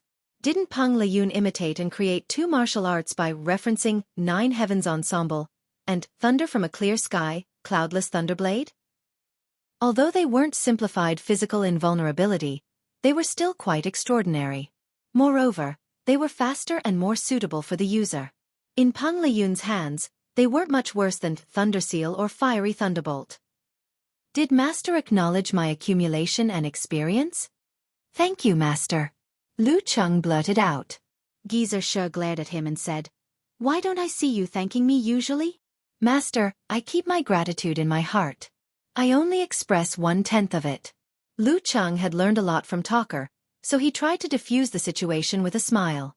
The next morning, in the Songtao Pavilion of the Ice God sect, Lu Cheng sat on the balcony, his eyes reflecting the pine forest and green sea. However, a clear image of his body appeared in his mind. His flesh wriggled and stopped the wounds, healing them quickly one by one. After an unknown period of time, he felt that the internal injuries from the battle with Muko Yamashita were at least half healed under the effects of the pills and self-reflection. I'll be fully healed in 2 or 3 days. Lu Cheng exhaled. His ears twitched as he heard deliberately light and silent footsteps approaching. He stood up slowly, withdrew his aura, and walked slowly to the door. After waiting for a dozen seconds, there was a sudden knock on the door. Lu Cheng reached out and pulled open the door. Mo Jingting's curled fingers froze in mid-air, as though she was shocked. Hello, Junior Martial Uncle. She quickly regained her senses. Her misty eyes, which seemed to lack focus, were filled with smiles. Sect leader Martial Uncle is looking for me? Lu Cheng went straight to the point. Yeah, he's waiting for you at the Ice Queen Pavilion. Mo Jingting looked at the increasingly unfathomable little Martial Uncle and added with a smile. He wants to bring you to the restricted area of the sect to observe the unique physical invulnerability moves. All right, sorry to trouble you. Lu Cheng smiled courteously, walked out of the room, closed the door, and walked along the corridor towards the Ice Queen Pavilion. Mo Jingting followed behind, looking at his back as he lowered his head and typed on his phone. She suddenly felt a little envious and emotional. Little Martial Uncle is really becoming more and more like an expert, except when he's playing on his phone. Why didn't Martial Granduncle bring him back to the sect earlier? At the Ice Queen Pavilion, sect leader He stood near the entrance. He smiled at Lu Cheng and said, You've really made us wrong again and again. This old man originally thought that you would only be able to observe next year. Thank you for the compliment, sect leader Martial Uncle. Lu Cheng bowed, a little embarrassed. Let's go. He turned around and led Lu Cheng to the basement level. As they walked, he explained, Don't be greedy. You're still at the inhuman stage, so it's enough to focus on 2 or 3 moves when you observe. Otherwise, it'll take up too much energy and you won't be able to learn anything. You've made some progress in Ice Mirror, so the most suitable move for you is the 5th move, Enemy Heart Freezing move. Also, the 6th move, Ice Spirit Holy Light, and the 1st move, Eternal Ice Wall, are more suitable for you. According to your master, the 9th move, Vast Starry Sky, Absolute Frost, is closer to your understanding. It's a pity that this move has long been lost due to the chaos of war. Even with the alliance of several sects, they could only come up with a weakened version. I hope that one day, you'll be able to innovate and perfect it, and even surpass the past. Lu Cheng listened attentively as he followed sect leader Martial Uncle through a long corridor and 3 thick heavy metal doors. Amidst the illusion that this place was very technologically advanced, they entered a hall that was shimmering with silvery white light. Before he could observe his surroundings, even with his strength and realm, he couldn't help but shiver. So cold. P.S. Today is the death anniversary of the Elder. I originally planned to write 3 chapters yesterday to free up some time in the afternoon. However, my typing speed wasn't ideal yesterday, so I didn't succeed. Facepalm.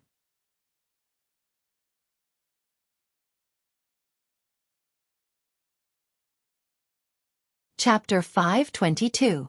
The entire hall was covered in a cold silver color, as though it was made of special metal. Here it was filled with whistling cold winds, falling goose feathers, and sparkling crystals. It was so cold that it was like a place of 2 extremes. Yes, in the middle of the mountain, where it was isolated from the outside world, there was a terrifying snowstorm raging, as though it wanted to bury all living things. Lu Cheng subconsciously circulated his flame force to warm his body. Looking around, He realized that the source of the snowstorm came from 9 paintings hanging in different positions. They were made of special materials, like cloth or silk, and had different charms. Some were dark and cold, some were covered in snow and wind, some were crystal clear, and some were white. Together, they formed an illusory world of ice and snow. With so many objects with charms placed together, it was easy to attract and influence the outside world, forming a cycle. It was different from taking them out individually, where one could only sense them by touching them. Lu Cheng nodded thoughtfully, his gaze sweeping the other places. At the corresponding positions of the 9 paintings, there was a stone platform on which different items were placed. Some were golden pages, some were crystal items, some were plain, and some were full of charm. The 9 stone platforms were like stars, surrounding a transparent cabinet in the center. Inside the cabinet was the ice essence bead, which seemed to be condensed by blue light.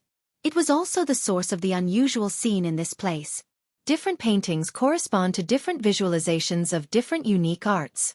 The stone platforms below them have written descriptions of the practice, explanations of the moves, and the charms left behind by previous generations of physical invulnerability grandmasters. You can combine them and comprehend them. Don't blindly follow the visualizations. It's better to not have books than books. Martial arts are improved over time. He gave a brief explanation and smiled. Stay here for 3 hours every day. Don't force yourself. Don't think that you can withstand the harsh environment here just because you have Emperor Yen force. Be careful of the cold charms seeping into your bones. You may get arthritis for no reason, and it will affect your progress to physical invulnerability. Thank you for your advice, sect leader. I understand. I'll stay here from 1:30 to 4:30 every day. Lu Cheng knew what was good for him and bowed sincerely. Good. Comprehension is up to you. I'll take my leave first. That's the enemy heart-freezing move. The ice mirror is a simplified version of it. That's the ice spirit holy light, the ancestor of the ice burning. It comes with a set of saber and sword techniques. You can take a look and try to understand it. Even if you don't learn how to use weapons, you can still integrate it into your fists and legs. That's the Eternal Ice Wall, a purely defensive martial art. But you youngsters have a broader mind. Maybe you can come up with other uses. That's the Boundless Starry Sky, one of the 2 killing moves of the Ice Sect. Since the thunder, fire, battle, and plague of the 5 sects of Taoism had condensed the physical invulnerability-related techniques into 9, many of the later generations imitated and categorized them. The 1st to 7th forms were physical invulnerability techniques with different effects, while the 8th and 9th forms were the most powerful killer moves. They were named differently to differentiate them. For example, the 8th form of the Thunder Sect, Thunder from a Clear Sky, Cloudless Thunderblade, the 9th form of the Fire Sect, 9 rotations of 5 flames, Descent of the Sun, the 9th form of the Fighting Sect, Wrath of the Dumu, Heavenly Punishment of the Star Palace, the 8th form of the Plague Sect, Demons and Monsters, Road to the Underworld, and the 9th form of the Dark Sect, Dark Devouring the Sun, Descent of the Eternal Night. The 8th and 9th forms of the Ice Spirit Holy Kung Fu, also known as the Ice Sect's secret art, were Frozen Heaven and Earth, Eternally Unchanging, and Boundless Starry Sky, Absolute Frost, respectively. After giving the instructions, He didn't waste any more of Lu Cheng's time. He slowly walked out of the place and closed the heavy door, isolating the inside from the outside world. Lu Cheng weighed the pros and cons before striding towards the location of the enemy heart-freezing move. The ice mirror had already become the core of his martial arts. It would be best if he could understand and improve upon it. The painting seemed to be carved with a mirror made of ice crystals, but if one looked closely, they would find that it seemed to be more like a transparent heart with all 7 orifices. As the cold fog around it shrank and expanded, it seemed to come alive and was beating. Lu Cheng tried to understand it directly, but to no avail. Then, he flipped through the text descriptions, diagrams, secret manuals, notes left behind by the predecessors, and the insights left behind by the ancestral masters. He went through them one by one, seriously and attentively. When he had a grasp of the overall situation and had a certain level of understanding, he walked back to the front of the visualization diagram. Once again, he entered meditation and tried to comprehend it calmly. 3 hours passed quickly. Lu Cheng woke up from the cold with his flame force circulating naturally. His body was shivering uncontrollably. It's been a long time since I had this feeling. No wonder Master only gave me 3 days. Otherwise, even if I only came here for 3 hours a day, I wouldn't be able to take it. I would have to wait for at least 10 days to half a month before I can enter this place again. Lu Cheng transformed his flame force into Emperor Yan and stopped shivering. He waited patiently for He Yi to open the door as though nothing had happened. As for the enemy heart freezing move, he didn't understand much due to his low realm. He only vaguely understood that not only could it be used to control one's body, but it was also the nemesis of negative emotions. It could also be used to connect with the outside world. Within a certain range, one could see the enemy's emotions and changes in their muscles. In other words, the god who looked down on him could also see his opponent. Based on this, Lu Cheng had a preliminary idea of how to train after the ice mirror. On the second day, he comprehended the ice spirit holy light. This was a unique skill that strengthened the ice spirit force. It could be released without dissipating, and it could be condensed into blades and swords. It was a set of moves and techniques. Lu Cheng couldn't understand the essence of the technique, so he couldn't increase his force. However, with the support of encountering gods in the void self-reflection, he could barely be considered a beginner. As for the bladesmanship and swordsmanship, he studied them seriously for quite some time. Combined with the notes of predecessors, he gained some insight into the simple changes. On the third day, he found a possible way to improve his ice armor from the compression and thickening of the Millennium Ice Wall. As this was a purely defensive technique, there weren't many details related to it. There was still an hour and a half before his comprehension came to an end. Since he had nothing to do, he walked to the incomplete version of the vast starry sky, absolute frost. Its background was dark, dotted with dozens of tiny distant stars. The contrast between the two made the silence and coldness of the starry sky even more apparent. It was as though all heat no longer existed, and all civilizations had turned into tombs. Taking a closer look, Lu Cheng found that there seemed to be another palm in the visualization diagram. It was a palm that encompassed the darkness and brought about eternal silence. It seemed both real and illusory, making it hard to grasp. After comprehending for a while, he still didn't gain anything. Lu Cheng tried to taste it from another angle. Let's not talk about that palm for now. How do I create the absolute frost of the vast starry sky? In the vast universe, the temperature will naturally drop to a terrifying level in places far away from the stars. There's no need for other procedures. Imitating the martial arts of the stars, don't tell me I have to completely isolate the radiation of the sun or the spread of heat. Lu Cheng thought aimlessly. He shivered as he activated the ice spirit force in an experimental manner. First, he used the principle of heat insulation to stack his force, leaving a gap in the outer layer to block the heat and increase the temperature of the core. However, he failed miserably. Following that, he expanded his force in an attempt to lower the temperature, but he still failed. Again and again, Lu Cheng's fire could only last for less than a minute. Just like his previous attempts, he always failed. Seeing that there were still more than 10 minutes left, he gave up and stared at the visualization diagram again. The more he looked at it, the more he felt that it was very similar to the starry sky when he reached Dan equilibrium. It's very similar. Lu Cheng thought, and a bold idea came to him. I can't feel the charm of the diagram, but I can directly imitate its state. Let's see if I can get some experience from it. Lu Cheng immediately put his thoughts into action. He withdrew his qi and blood and balanced his ice and fire. The former was dark and cold, while the latter was heavy and hot. Together, they maintained the existence of the starry sky universe. For other Dan stage practitioners, they would have to expand their Dan force at this point. However, Lu Cheng kept his consciousness at the top of the starry sky and controlled his fire force and qi and blood to shrink to the core, away from the darkness at the edge. This was to create a scene similar to the visualization diagram. This process was very difficult. When the contraction reached a certain level, Lu Cheng, who was in the state of Dan equilibrium, didn't have enough strength to continue the operation. He repeated it over and over again, failing again and again. When he was nearing the end, he suddenly thought that he could find a helper. So he used force concentration again to shrink his fire force, qi and blood, and spirit. Just as he was about to reach his limit, Lu Cheng suddenly triggered the Jin Dan in his lower abdomen and transferred a small amount of energy. The light instantly collapsed and sank into the core, distancing itself from the darkness. This allowed the starry sky to appear in a state similar to a visualization diagram. This state was out of balance and couldn't be maintained. Lu Cheng suddenly exploded his Dan force and let the warmth return to his body. He then threw a cannon punch forward, pouring out the darkness. There was no cracking sound or banging sound. In front of his fist, large pieces of light blue ice crystals silently condensed in the void where the snow was falling. It was as if the air was solidified. This strange phenomenon disappeared in a flash. Lu Cheng's whole body was sore and weak. He gasped for breath as he looked at the effect of the punch. He was a little happy. This power seems to be much stronger than the normal ice spirit force. I wonder if I can push it bit by bit without the help of the Jin Dan and achieve an effect of 30 to 40%? What should I call this self-created move? At this moment, the heavy metal door moved back and He walked in. Looking at Lu Cheng, who was obviously not in good condition, he shook his head and laughed. You don't have to work so hard.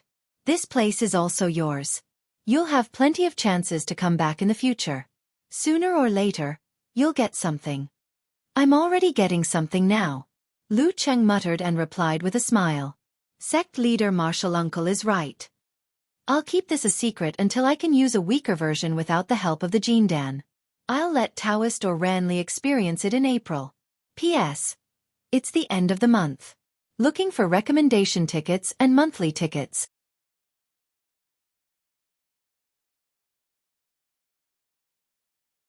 Chapter 523.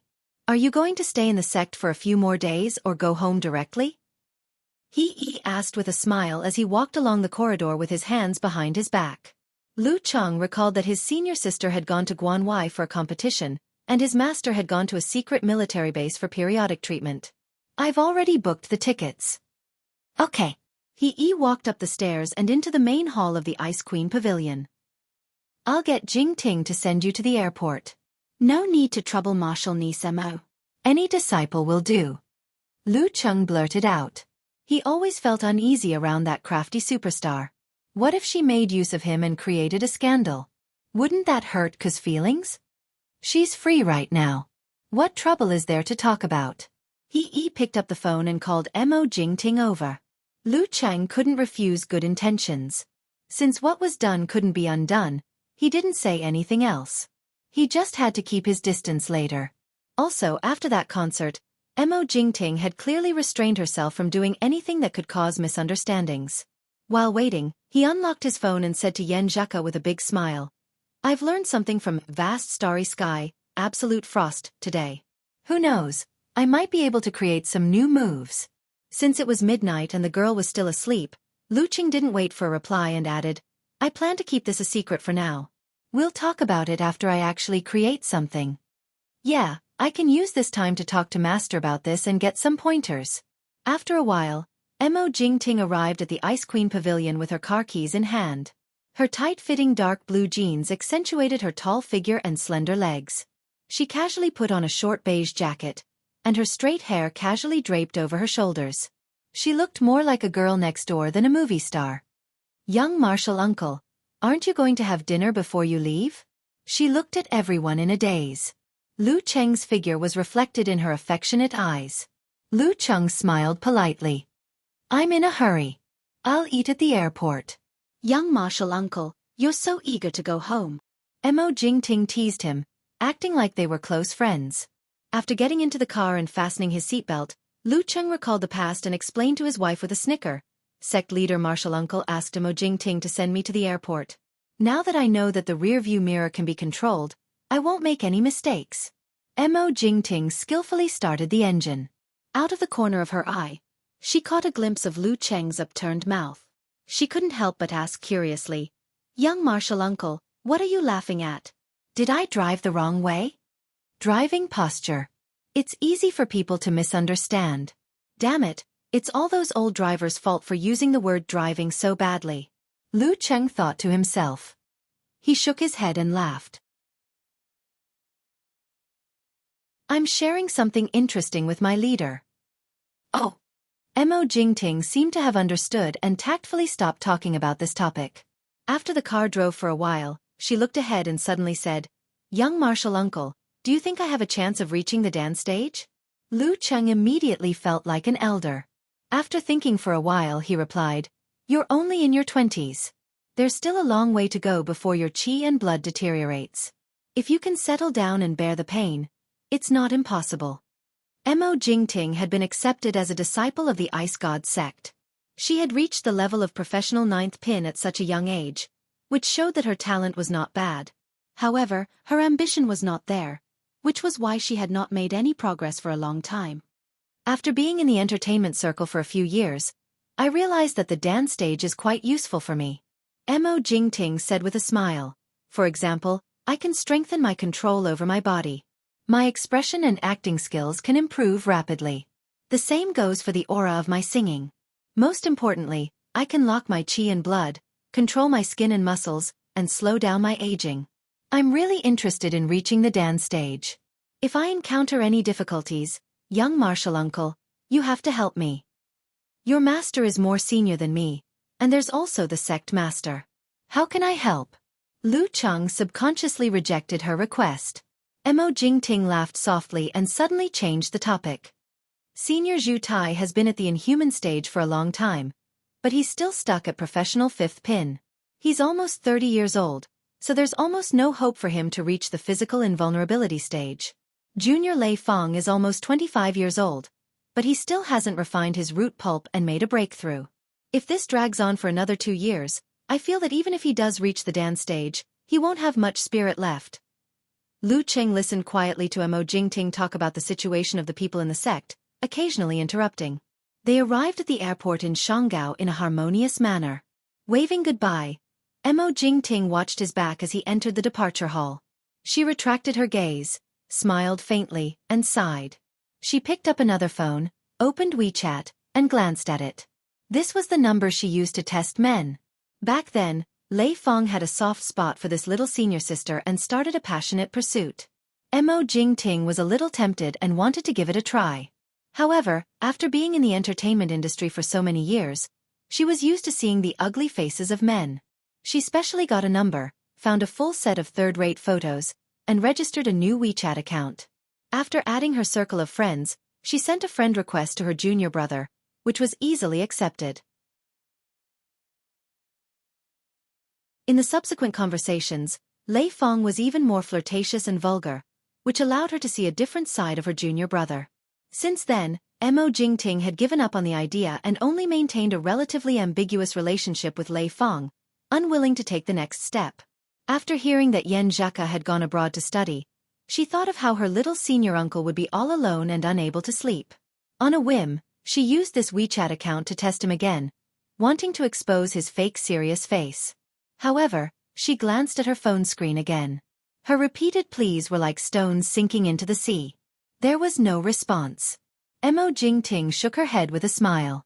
She pushed the lever, released the footbrake, pressed the accelerator, and turned the car onto the road. Little senior uncle seems to be a martial artist like an ascetic monk. Or maybe he doesn't have a strong desire for that. At the end of January, Xiaofan, Xing Province. In the bright and clean new house, Qi Fong packed a pile of things. She patted her waist and said to her son, "This is for Zheka. Remember to take it with you later." Lu Cheng looked at the sausages, bacon, and glutinous rice cakes in the bag. The corner of his mouth twitched and said, "Mom, I'm afraid this won't pass the test." "Why not? You can set fire and explode, but you can still pass the test, right? How can they be better than you?" Qi Fong glared at him and retorted loudly, "Mom, you make so much sense that I can't refute." Lu Cheng laughed and sighed.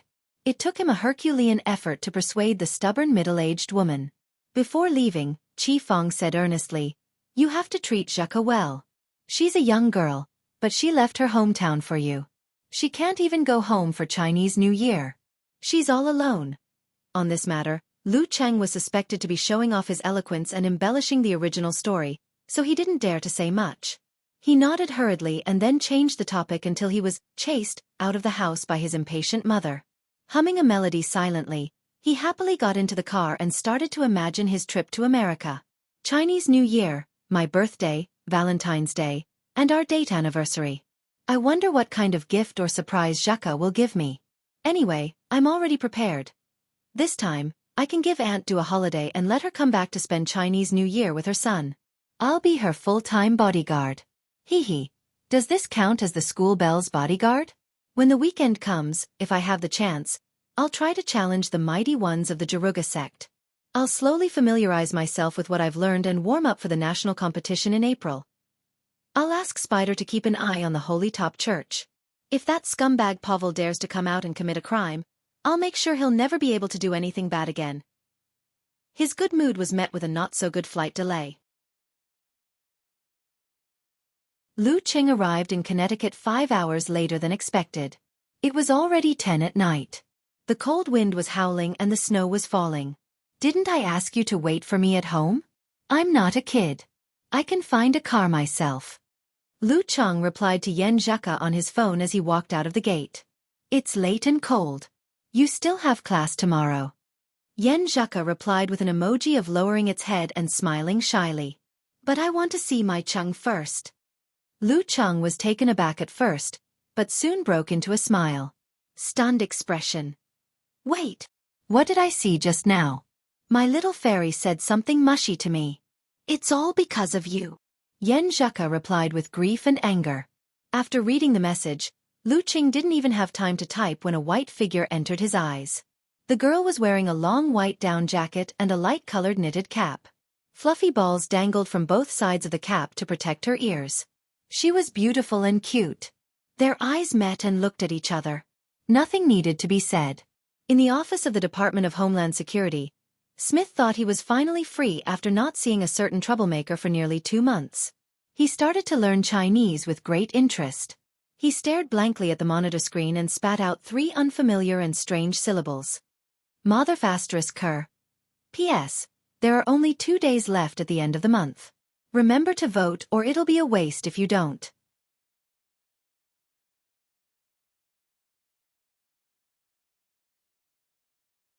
Chapter 524. Lu. As Smith often called him that, Lu Cheng already had a reaction to it. However, when he looked in the direction of the voice, all he saw were 2 unfamiliar Caucasian students. Sensing his gaze, George and Wilton got even more agitated. They blurted out a series of words in slang.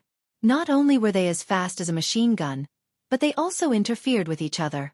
Lu Cheng, whose hearing was barely good enough, was confused. He could only vaguely make out the familiar words, King of Youth League. However, the professional security guard, who had put some distance between them, understood most of it.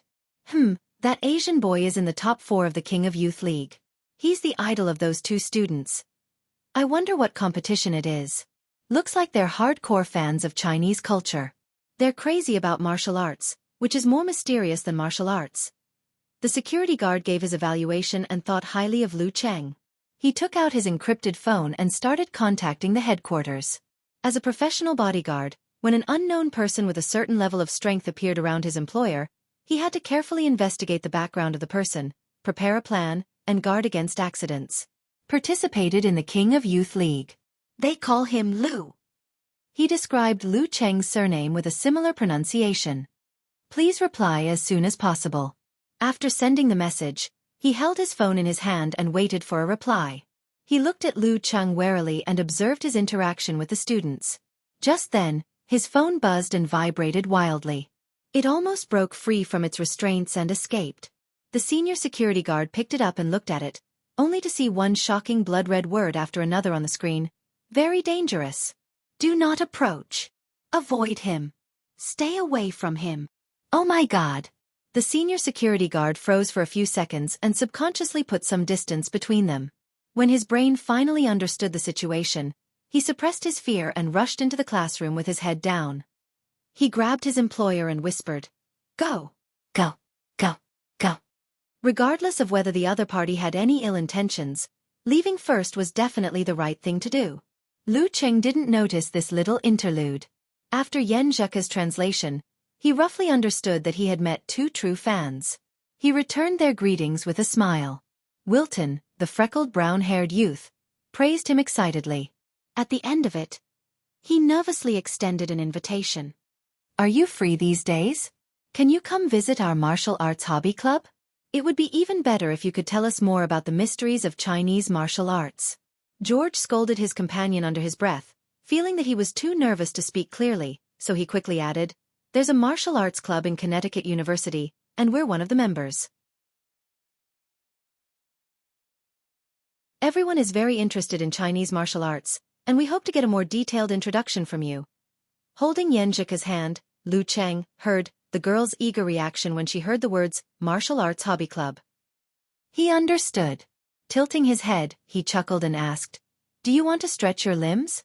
Ever since she came to the United States in August, other than her daily training and her occasional guidance, Ko had not enjoyed a battle for a long time. For a martial artist who liked to participate in such activities, this was not something to be happy about. With her husband by her side, she didn't need to think about anything else. Yan Zhika thought for a while and nodded reluctantly, with her eyes shining. "Then let's go take a look in the afternoon. There are no classes anyway." "All right." Lu Cheng turned to George and Wilton and smiled warmly. "How about this afternoon? We'll be there around 2. "All right. No problem." "No problem at all." The blonde youth, George, almost slid to his knees in celebration. After getting the address, Lu Cheng waved to the 2 foreign fans and walked out of the campus hand in hand with Yan Zhika. As they walked, the girl suddenly stopped and blurted out in frustration, "I didn't bring my martial arts suit and shoes. How are you going to stretch your limbs?" "Ku, you don't look like you're reluctant at all." Lu Cheng laughed inwardly and said calmly, "Why do you think I said we'll be there at 2? Isn't it just to give us time to drive home and get our things?" Yan Zhika turned her head in surprise and stared at Lu Cheng with her eyes wide open for more than 10 seconds. Then she broke into a smile and gave him a thumbs up. 5-star rating. "I didn't even get it. What should I do? I feel like Cheng has surpassed me in terms of intelligence." Poo. "No way. It must be because I'm sleepy." Thinking of this, she quickly changed the topic. "Then what are we having for lunch?" Before Yan Zhika could finish, she remembered something. She took out her phone, unlocked the screen, lowered her head and started typing. Lu Cheng did the same. After a while, the girl waved her phone and suggested a little proudly, "Let's have this one. It's in a commercial building nearby. It's a seafood restaurant in Connecticut that has been operating for decades. This is a guide I made in my spare time from studying."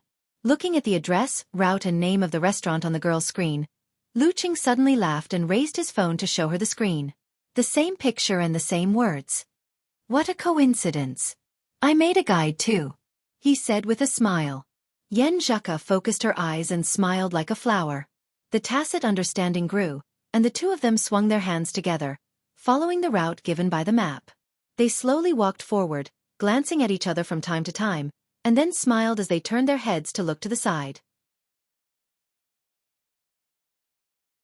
Around them, white snow pressed down on the branches, and students walked back and forth. 2:00 in the afternoon at the Martial Arts Hobby Club. At home, Yan Zhika had already tied her hair into a ponytail and changed into a full set of white martial arts suit with black edges. She looked both youthful and charming, and her face was so radiant that George, Wilton, and the other martial arts club members couldn't take their eyes off her. They couldn't believe that it was the usually old-fashioned and conservative Sophia.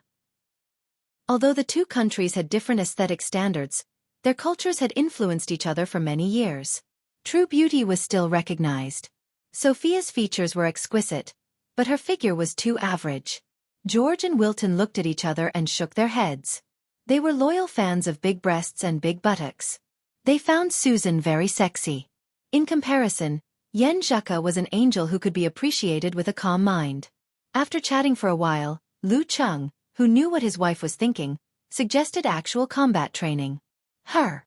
George pointed at the slender Yan Zhika and blurted out in shock. "Is there a problem?" Yan Zhika knew that she was being discriminated against and felt a little annoyed. Thinking of Ran, who looked like a cartoon character and a doll, George quickly shook his head. No problem." Lu Cheng laughed and raised his right hand to announce the start of the match. George gathered his thoughts and got into a boxing stance. He took a few tentative steps and threw a punch. Yan Zhika shook her shoulder and turned her arm into a spear. With a snap, she stabbed at her opponent's throat, forcing him to raise his fist and shrink his head to defend himself. With her joints springing and fascia stretching, The girl took advantage of the opportunity to launch 24 blizzard strikes. After 3 punches in a row, she suddenly swung her waist, tightened her trousers, and gave a low kick. George, who was already a little flustered, was suddenly kicked. He raised his right leg to block and swung back, and his body fell forward. Next, Lu Cheng reached out to support George and let Wilton take over. This Caucasian student's skills were probably only of amateur third pin, but his body condition was good and his arm strength was sufficient. Overall, he was probably of amateur first pin. It was a pity that he couldn't make full use of his strength. Wilton was slightly weaker than George, but Yen Zheka, who hadn't used her skills for a long time, let go of one opportunity after another to prolong the match. However, the result was not in doubt. Wilton was hit by her sliding punch that contained meteor force and almost vomited on the spot. The Caucasian girl, Colleen, was next. Yen Zheka changed her style and applied what little she learned from watching Lu Cheng's battle videos into the match. After defeating 5 students in a row, her physical strength was obviously depleted. Her spirit was even worse. A thin layer of sweat appeared on her forehead. She chose to stop and rest. Lu Cheng helped her wipe her sweat with a towel and asked George and Wilton casually, "You're from Jaruga sect, right?" "We used to be," Wilton answered bitterly. George explained in the same tone, "We left because we couldn't become combat apprentices for a few years." "What's the problem?" Lu Cheng asked curiously. "We couldn't awaken our own spirit." George sighed and looked at Lu Cheng expectantly. "Lu, do you think there's hope for us to learn Chinese martial arts? If we can't awaken our own spirit, then it's more difficult to practice still stance. Of course, different martial arts systems focus on different aspects. It's not impossible for them to enter meditation." Lu Cheng thought for a moment and said, "Calming the mind and focusing on the mind are the prerequisites of most martial arts and combat sections. However, everyone's methods are different. Jaruga combines self-hypnosis, Mission Sect leaves their worries to God, and our country's martial arts emphasizes daily practice to get rid of distracting thoughts and seek for peace of mind. If you can't do this, you can only place your hopes on modern scientific research or cult-like martial arts. When we practice Jaruga, we can become very quiet, but we can't feel our own spirit," Wilton answered bitterly. "Is it because our awareness is too strong and we instinctively resist self-hypnosis?" Lu Cheng saw that more and more martial arts club members had gathered around. He pondered for a moment and said, "Then I'll do a few moves and you guys can feel it." After that, he took off his jacket and let Yen Zheka hold it. He got into a stance and slowly punched and pulled back his arm. There was nothing special about his moves, and they were so slow that they were useless in actual combat. George, Colleen, and the rest watched blankly, not knowing what was going on. Gradually, they felt that Lu Cheng's movements were like the gentle surface of a lake or the unfolding of clouds. They couldn't help but become quiet, unwilling to disturb the natural harmony or disturb the peace in their hearts. Away from the hustle and bustle of the city, at this moment, they seemed to see the deep blue sea and the sparkling waves under the moonlight.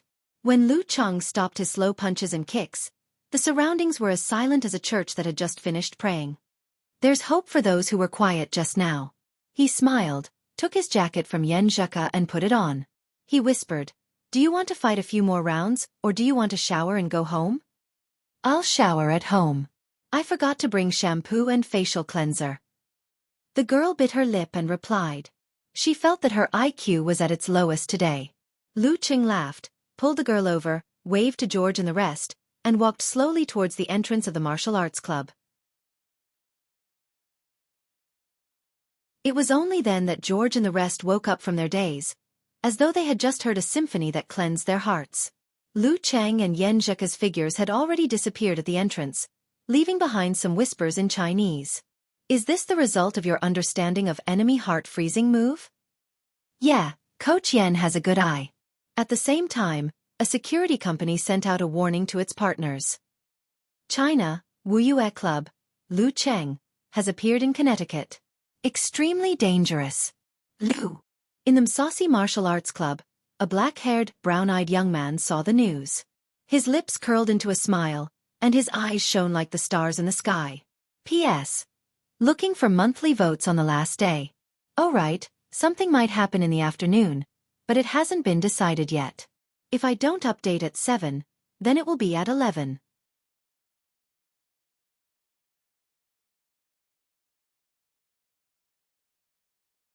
Chapter 525. After leaving the martial arts hobby club, Lu Cheng and Yen Zheka went straight home. They planned to go to the supermarket this weekend to stock up on ingredients for next Monday's New Year and birthday celebration. After showering, drying her hair and changing into a fresh set of home clothes, Yen Zheka stood in front of the bed. She spread her arms and leaned back, falling into the blanket comfortably. Then she said coquettishly, Cheng, I'm going to sleep first. Come and massage me until I fall asleep. Okay. Lu Cheng smiled and leaned over. Controlling his body, he used the most suitable strength to release the tremor force to relieve the tension and deep tiredness in her muscles. She closed her eyes in satisfaction. A little higher, a little higher. Yes, right here. It's so sore. Ouch, it's so sore.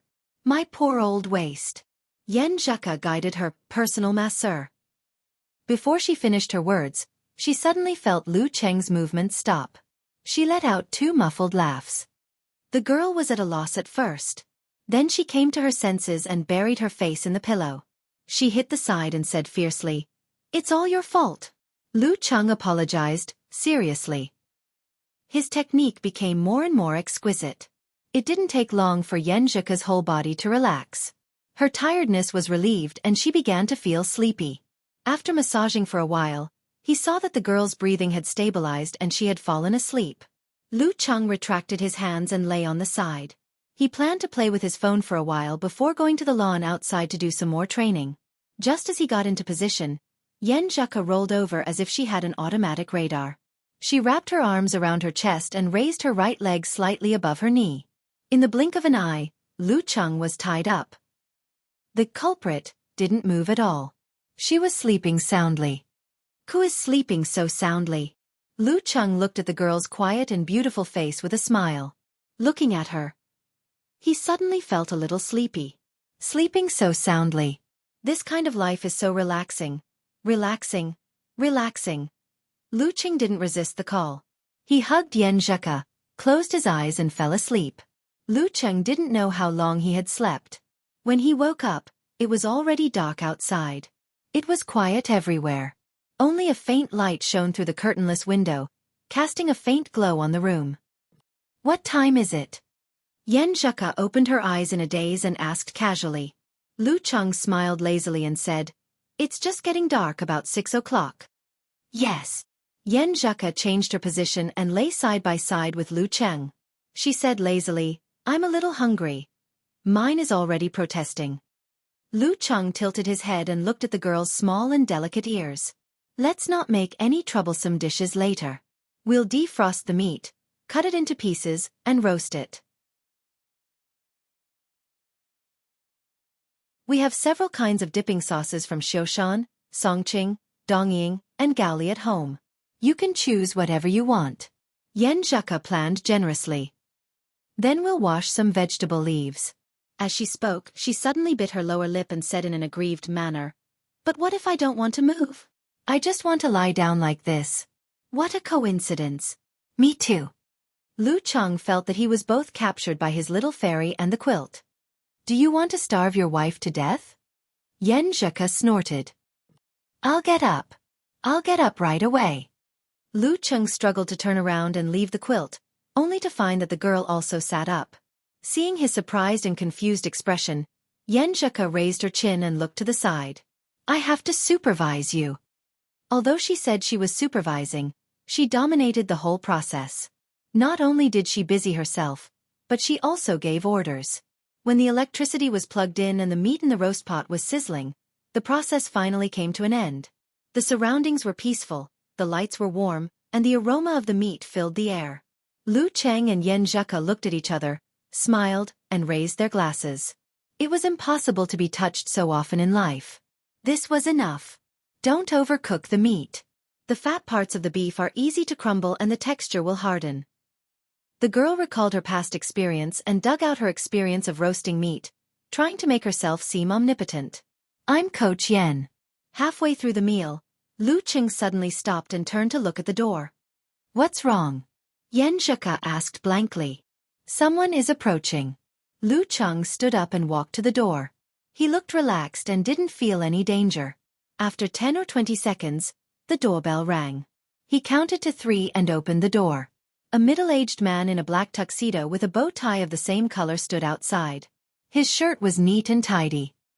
He had an eye-catching mustache and spoke with a strong accent. "Hello, are you Mr. Lu Cheng?" "Yes." Lu Cheng looked at him, puzzled.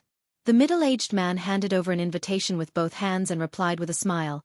"My master would like to invite Mr. Lu to a banquet this weekend. If possible, he hopes that you can have a friendly duel with him. This will not be made public. Only the guests of the banquet can watch." "A challenge is coming?" Lu Cheng thought. He took the invitation and opened it. He saw the logo of a fist holding a trident in the Saucy Martial Arts Arena, the location of the banquet, the exact time, and the name of the signatory. Brandon. Lu Cheng read out the name and knew who it was. He looked up at the middle-aged man and nodded politely. "I'll be there on time." "Thank you." The middle-aged man placed his right hand on his chest and bowed. After sending him off, Lu Cheng closed the door and met Coach Yan's scrutinizing gaze. "What's the matter?" Yen Zhuka could only vaguely hear the words, banquet, and duel. "Brandon from the Jaruga sect wants to challenge me at a banquet of high standards." Lu Cheng smiled casually. Brandon was the most popular grandmaster of martial arts in the Saucy Martial Arts Arena in recent years. He was only 22 years old and had already become a senior, which was equivalent to an inhuman. He had just turned 24 this year and was one of the top rising stars in the entire United States. His father, Adrian, was also a veteran martial artist. He was the middle-aged Caucasian man wielding a big sword that Lu Cheng saw when he first arrived at the Saucy Martial Arts Arena. Two veterans in one family had established the Jackson family's position in Connecticut. "When?" Yen Zhuka's eyes sparkled as she asked with great interest. For such a formal challenge, safety was guaranteed. Moreover, both parties were at the inhuman stage and had strong control. Therefore she wasn't worried. "Tomorrow night." Lu Cheng acted like an American movie. He bent down and extended his hand. "Miss, would you like to go with me?" "My pleasure." Yen Zhuka smiled sweetly and extended her hand. The next day at 7 in the evening, the couple arrived at the Riverside Manor in Songqing University's martial arts suit as a couple's outfit. Under the guidance of the servant, they entered the banquet hall. Lu Cheng's nose itched with the smell of perfume, making him want to sneeze. He and Yen Zhuka weren't dressed impolitely because the host of the banquet was also in a martial arts suit. Brandon stood by the floor-to-ceiling window, holding a glass of golden champagne. He raised his glass at Lu Cheng and Yen Zhuka with a smile. He had black hair and brown eyes. He was tall and muscular, and his skin was close to bronze. He was full of power and pressure. Taking a sip of the champagne, Brandon laughed from afar. "Are you going to give us an opening dance or an ending dance?" As he spoke, he pointed at the open-air martial arts arena outside to prevent Lu Cheng from misunderstanding. The place was brightly lit, as though it was daytime. Huge Roman-style stone pillars stood there. "I don't have a problem with either," Lu Cheng replied with a smile. "Then let's do it now." "I can't wait." Brandon smiled apologetically. The conversation between the two of them attracted the attention of the guests.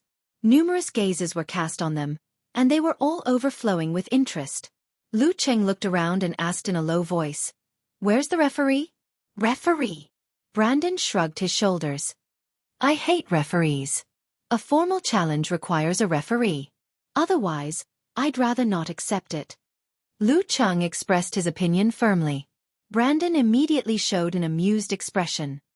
As an outstanding martial artist, how can you rely on the protection of the referee? Don't tell me that you're scared and cowardly now that you're away from the referee. Have you forgotten that fighting is an art used on the battlefield?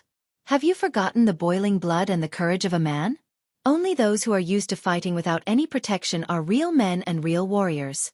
If you admit that you're a boy crying in his mother's arms and a shameful coward, then you can leave. Yen Zhuka was infuriated by his words. Her body trembled slightly. "Let's go." Lu Cheng pulled her, turned around calmly, and walked towards the door. If I hadn't experienced those few life and death battles, I would definitely be enraged. However, the more I experience the feeling of walking on the edge of death, the less I want to take the initiative to try it. I'm not afraid, but that doesn't mean I like it. Since I started practicing martial arts, all the battles without a referee were either because I had absolute confidence or because I was forced into it. How can I take the initiative to jump into a dangerous situation? This is completely against my martial arts will. I'm not protecting my reputation. Yen Zhuka followed him blankly. She suddenly calmed down under the surprised gazes of the guests. She held Lu Cheng's hand tighter. She felt that he was more courageous than accepting the challenge. All right. At this moment, Brandon clapped his hands and said with a sigh, I can only force myself. Mr. Poke, please be the referee for today's battle. Lu Cheng stopped in his tracks and turned around. He calmly met the gazes of those who were looking at him as if he was a coward. P.S. Don't waste the remaining monthly votes. Also, ask for a guaranteed monthly vote for July. You can vote after midnight.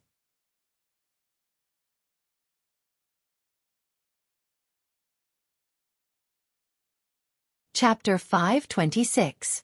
The Jackson family held an important position in the entire Jaruga. There was no lack of experts attending their banquet.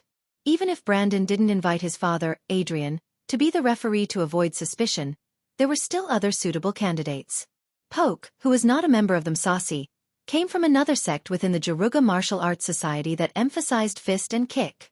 He was a veteran grandmaster of martial arts for more than 20 years. He had a light yellow beard that was almost white, and his eyes were dark blue. When he raised his head, there were no wrinkles. He sized up Lu Cheng, who had turned around and slowly finished the champagne in his hand. He placed the glass on the waiter's tray and replied with a deep voice, All right. He didn't say much, nor did he make any sarcastic remarks. He instantly turned into a neutral referee, exited from the side door, and walked to the center of the Roman stone pillars. Please. Brandon bowed with a smile and made a gentlemanly invitation to Lu Cheng. Lu Cheng passed his phone to Yen Zhuka and returned the gesture with a composed expression.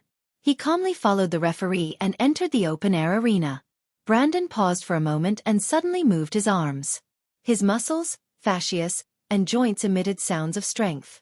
The floor-to-ceiling windows behind him trembled slightly and shook continuously. Good. One by one, the guests gave him a thumbs up. After the warm-up was over, Brandon walked out of the banquet hall with his heavy body and nimble footsteps like a human bear. He stood in front of Lu Cheng and got into a boxing stance. The towering ancient stone pillars around them cut off the field of vision, making the venue desolate and spacious. The smile on Brandon's face gradually disappeared. His eyes seemed to be burning with a star-like radiance, brimming with a strong desire for battle. He locked his opponent's figure in the center of his pupils. When he said he didn't want a referee, it was his honest opinion and also a psychological tactic. If his opponent couldn't stand the sarcasm and chose to fight as a man, he would enter the environment he was most familiar with. His opponent would definitely be fearful of any unexpected accidents. If he was afraid of danger and insisted on not agreeing to a retro gladiator fight, he would feel dejected even with a referee. He would feel that he had lost a round before the match had even begun. It would be hard for him to show any courage or guts in front of him. Although Lu Cheng's reaction of leaving without hesitation was a little unexpected, it was still considered normal and didn't affect him. At this moment, Poke raised his right hand and thoughtfully reminded him, Get ready. Immediately after, he waved his hand fiercely. His voice passed through the windows and into the hall. Begin! Just as the referee finished his sentence, Lu Cheng suddenly saw a blinding light erupting from the surface of Brandon's body. The light blinded his vision and he couldn't see anything clearly anymore. Awakening one's self-spirit was the starting point of the true inheritance of the Jaruga sect. It was also the key to becoming a combat apprentice. From this point onwards, the practitioner would follow a special training method to strengthen one's self-spirit step by step. It would complement and strengthen one's self-spirit with the strengthening of one's physical body, until the mutation of one's cells and genes occurred, giving rise to special, inhuman abilities. The Jaruga sect named these abilities differently from the mainstream. Some were called C, some were called stars, and so on. What Adrian and Brandon had awakened were stars. They had the function of heaviness and the mysteries of light. At this moment, Brandon displayed the results of his cultivation in the past year without holding back. Star. Radiant light. Lu Cheng's vision was blinded by white. All he could hear was the sound of his enemy breaking through the air barrier at high speed. Other than that, everything else was covered up. It was as though Lu Cheng had completely lost track of his enemy. Brandon appeared diagonally in front of Lu Cheng in a flash. Exerting strength in his legs, he turned his back halfway and swung his right arm out. Covered in specks of light, he executed a perfect right hook from the bottom to the top, aiming straight for his opponent's chin. With the heaviness of Star and his own strength, he was confident that he could forcefully break through any of his opponent's barriers other than Dan's stage explosion. Moreover, the Jaruga sex explosion was based on one's self-spirit. There was no need for the so-called qi and blood concentration, like the Chinese martial artists.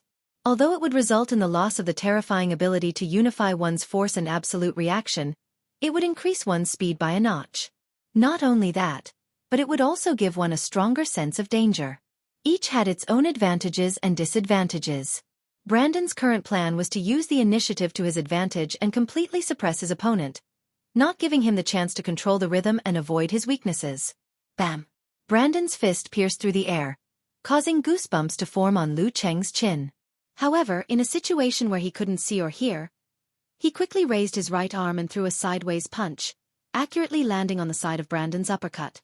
With a light strike, he deflected his opponent's thick arm, causing it to miss its target. Brandon had anticipated this. He immediately put his left fist into position and combined them. While Lu Cheng's sight and hearing had yet to recover, he launched a series of attacks. Crisp sounds rang out continuously. Not only did his combat techniques carry traces of Musashi, but he also seemed to incorporate the characteristics of Miluo, Nanjing, and other countries. His knee strikes and low kicks were at the peak of perfection, effectively making up for the gaps in his punches. Bam! Bam! Bam! Brandon's punches alternated between hooks and swings. Sometimes they were straight, and sometimes they were pointed. Sparks of light scattered, illuminating the crystals on Lu Cheng's hands, arms, and legs. During this process, he slightly stimulated his own spirit, causing his muscles and tendons to tremble. He completed a low-intensity outburst. His punches were heavy, and his strength surged. His attacks were tightly connected, and his rhythm was extremely fast. Lu Cheng couldn't find an opportunity to use force concentration. He could only use ice spirit to block and take a step back.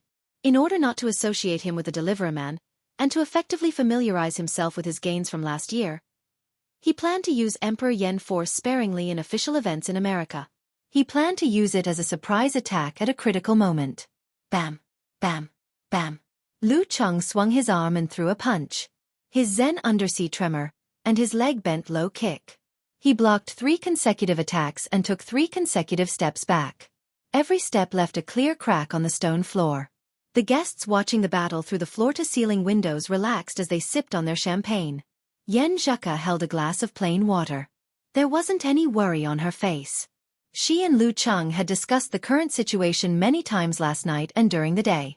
As expected, after taking 2 more steps back and almost crashing into a Roman stone pillar, Lu Cheng suddenly advanced instead of retreating. He jumped half a step and threw a quick punch at his opponent's lower abdomen.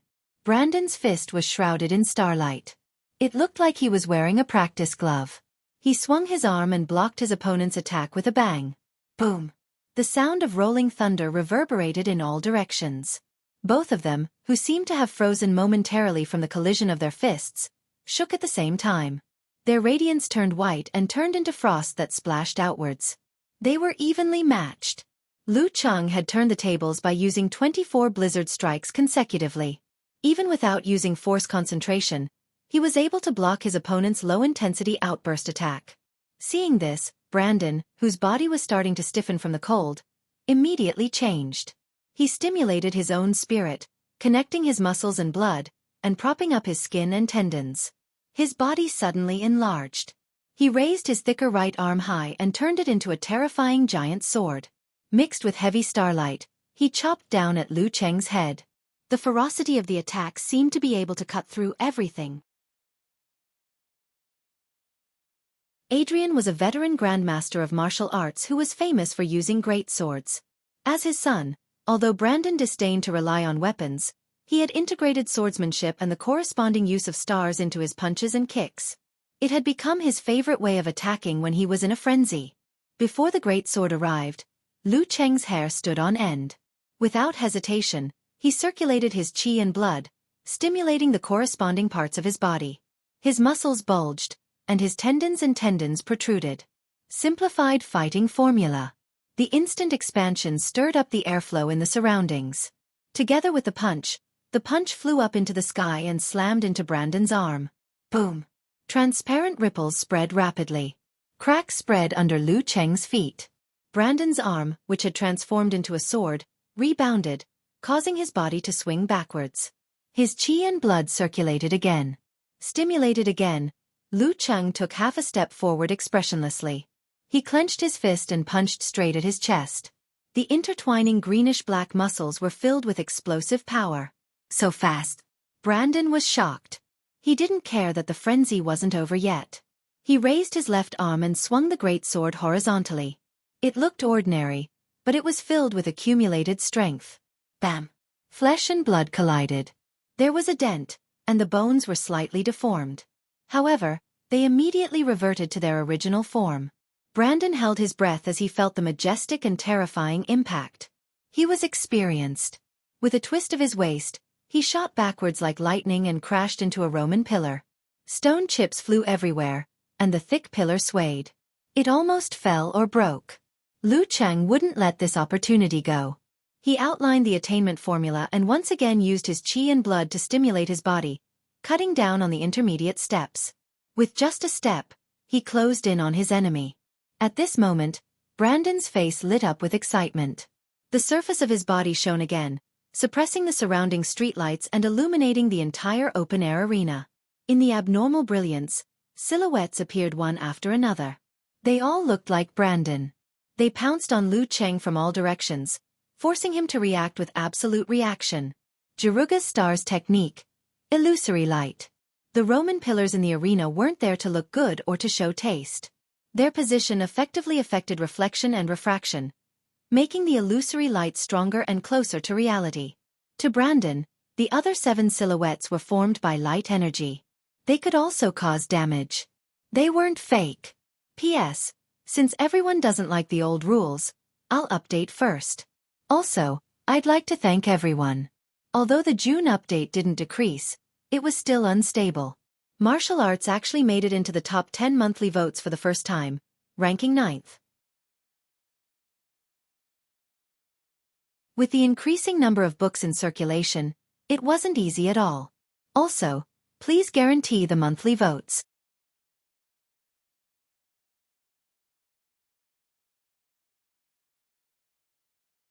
Chapter 527. In the brightly lit arena, a total of 7 identical figures pounced at Lu Cheng. All of them stirred up a gust of wind, creating a stimulus that was hard to distinguish. Of course, it was easy to tell because the Roman pillar that Brandon had crashed into was still shaking slightly. The corresponding figure was clear and distinct. However, Lu Cheng took a step to the side, lowered his shoulders, and leaned to the side. Following that, he swung his right arm and threw a punch like a bullet towards the empty space. Bam! The sound of the collision shook the floor-to-ceiling windows in the hall. Suddenly, starlight-covered skin, bulging muscles, and strong knuckles appeared in front of Lu Cheng's frosty right fist. At some point in time, Brandon had bizarrely changed his position, leaving behind an illusion beside the Roman pillar where he was previously standing. There were a total of 7 figures, all of which were illusions. His real body had long gone into hiding. He wanted to take advantage of the chaos to launch a surprise attack and deal a fatal blow to his opponent. For most of the Inhuman experts, it was indeed a threat. If Lu Cheng's ice mirror hadn't made the breakthrough and was still at the same level as before, he would have been caught in a fluster. One moment of carelessness and he would have been caught in the crossfire. But right now, his consciousness was high up in the sky as a god 3 feet above his head. Using the ice mirror to reflect his surroundings, he keenly sensed the anomaly and made the first move, interrupting Brandon's ambush. Poof! Poof! Poof! At the same time, the 7 Brandon figures formed by light energy pounced on Lu Cheng, triggering waves of blinding brilliance and flowing starlight. As Lu Cheng took a step forward and struck diagonally, a thick layer of ice crystals had formed on the surface of his body. They were translucent, solid, and extraordinary. Under the burning and melting of the light, they either sizzled into water or vaporized instantly, forcefully resisting this round of attacks. If it wasn't for the improvement of his ice armor, he definitely wouldn't have chosen such a response. Moreover, the 7 figures came from different directions. Without the stacking of corrosion, he could naturally deal with them calmly, as immovable as a mountain. Amidst the explosion, as the 7 figures disappeared, Brandon's silhouette was quickly outlined. His left hand bounced back, swinging involuntarily as he felt an unbearable pain. His punch was interrupted and he was almost injured. The pain stimulated Brandon's soul, causing him to have a strong desire for violence. He was like a soldier whose eyes were bloodshot. When Brandon noticed that Lu Chang had weakened from the head-on clash just now, he flexed his back muscles without hesitation and delivered a heavy straight punch. Under the cover of such a ferocious attack, he stepped forward with his left foot and tripped Lu Cheng's legs, acting as both a fulcrum and a rope. This was the jutsu of the Jaruga sect. Brandon wanted to turn the battle into a ground fight. He would rely on the skillful coordination of his constellation ability to unleash various techniques to break the enemy's so-called listening skill and completely subdue him. When he kicked, Lu Cheng took a step back. From the perspective of the guests in the hall, the two of them seemed to be performing a dance with tacit understanding. Brandon's kick missed, and his straight punch failed. He immediately turned sideways, lowered his back, and extended his right palm. He was going to use his well-practiced technique to throw his opponent to the ground. Lu Cheng took another step back. It was as if he had known the enemy's plan in advance, so that his fall would fail awkwardly. Pa! Lu Cheng shook his right shoulder and swung out his arm, tightening it from its softness. Then, like a whip, he struck towards the side of Brandon's neck. Brandon raised his arm, which glowed brilliantly, and assumed a defensive boxing stance. He tilted his head to the side, guarding against the second and third part of the enemy's attack. When he watched the video of the battle, the memory was still fresh in his mind. He still had a lingering fear. Bam! Brandon's arm swayed a little as he lashed out with the whip. It was as though countless dust particles were flying into the air. As expected, Lu Cheng snapped his knuckles, aimed at the side of his face, and spread his fingers. Even though he was far away, he could imagine the enhancement Aurora would provide. With a whoosh, the tip of Lu Cheng's finger shot out streaks of crystal-clear cold light. They left his body like sharp arrows and headed straight for the enemy's temples and eyes. They were faster, more solid, and more ferocious than Aurora. They were like ice spirits. Brandon had guessed the beginning, but he didn't expect the ending. When he saw the sudden change, he was scared out of his wits. Cold sweat broke out on his back, and he felt as if electricity had passed through his pores. He instinctively shrunk his head and curled up his body. He felt the sound of the arrow, elongating in his ears. The bone-piercing cold flew past his scalp and into the surface of an ancient Roman-style stone pillar. Lu Cheng pulled back his chi and blood calmly and unleashed his Dan force. He turned, lifted his hips, tightened his trousers, and lashed out with his leg. Like a steel whip, he lashed out at the enemy who was facing him from the side. Brandon quickly stimulated his self-spirit. He quickly swung his arm, clenched his fist, and hammered down. He narrowly missed the whip kick. Amidst the loud bang, invisible waves rippled outwards. Brandon, who was built like a human bear, nimbly moved his waist and back muscles. Despite being at a disadvantage, he used the force to leap away, instantly widening the distance between them to more than 10 meters. Lu Cheng concealed his attainment formula and followed up with a step. He retracted his chi and blood again and unleashed his force again. He wore a crystal-clear frost glove on his left fist, swinging it sideways. It was unusually heavy. Bam! After Brandon blocked the attack, he swung his right fist again. He used the same force concentration and ice spirit to hurt his opponent. Bam! Bam! Bam! Lu Cheng completed one explosion after another rhythmically. He swung his arms, swung his legs, and struck with his knees. Every attack was heavy and filled with coldness. Bam! Bam! Bam! Faced with his opponent's precise footwork and attacks, Brandon was forced to use high-intensity explosive attacks to defend himself. He lost his advantage of being faster. After blocking more than a dozen attacks, he finally retreated. Every step he took created a cloud of dust, splinters, sand, and pebbles. It was like the battle scenes of the demigods recorded in many ancient books. Throughout this process, Brandon felt himself getting colder and colder. His gushing blood and beating heart couldn't completely alleviate this feeling. His body gradually stiffened and became more and more sluggish. Compared to the violent and ferocious Emperor Yen force, the Ice Spirit force had the advantage of erosion and lasting effect. Bam! Lu Cheng's fist turned into a hammer and smashed downwards, hitting Brandon's raised fist. The impact made him stagger backwards. His hair was wet, and the droplets of sweat turned into white frost when they fell to the ground. Unwilling to wait for his death, Brandon roared. He couldn't care less about anything else. He stimulated his self-spirit and gathered the light energy in his body in an attempt to buy himself a chance to take a breather and find a way to turn the tables around. While he stimulated himself, Lu Cheng seemed to have sensed it. He held his qi and blood in time. However, he didn't activate his Dan force immediately as usual. Instead, after a few moments of equilibrium, he seemed to have lost his temperature and blood, turning into an ice-cold corpse. The heaviness in his lower abdomen was still shrinking and moving away. This gave Brandon a chance to build up his strength. A smile of anticipation appeared on his face. He raised his left hand to protect his head and chest. Swinging his right fist, he struck out quickly and heavily. All the star brilliance gathered at a single point in front of him. Restriction of stars. Light energy focus. Bam! At this moment, Lu Cheng's Dan force erupted uncontrollably. He was filled with blood again and regained his body temperature. He pulled his right arm and punched his chest, hitting the condensed star brilliance and glowing skin. Boom! Light exploded, illuminating the floor-to-ceiling windows in the hall. Yen Zhaka bit her lips lightly, waiting for the figure to appear.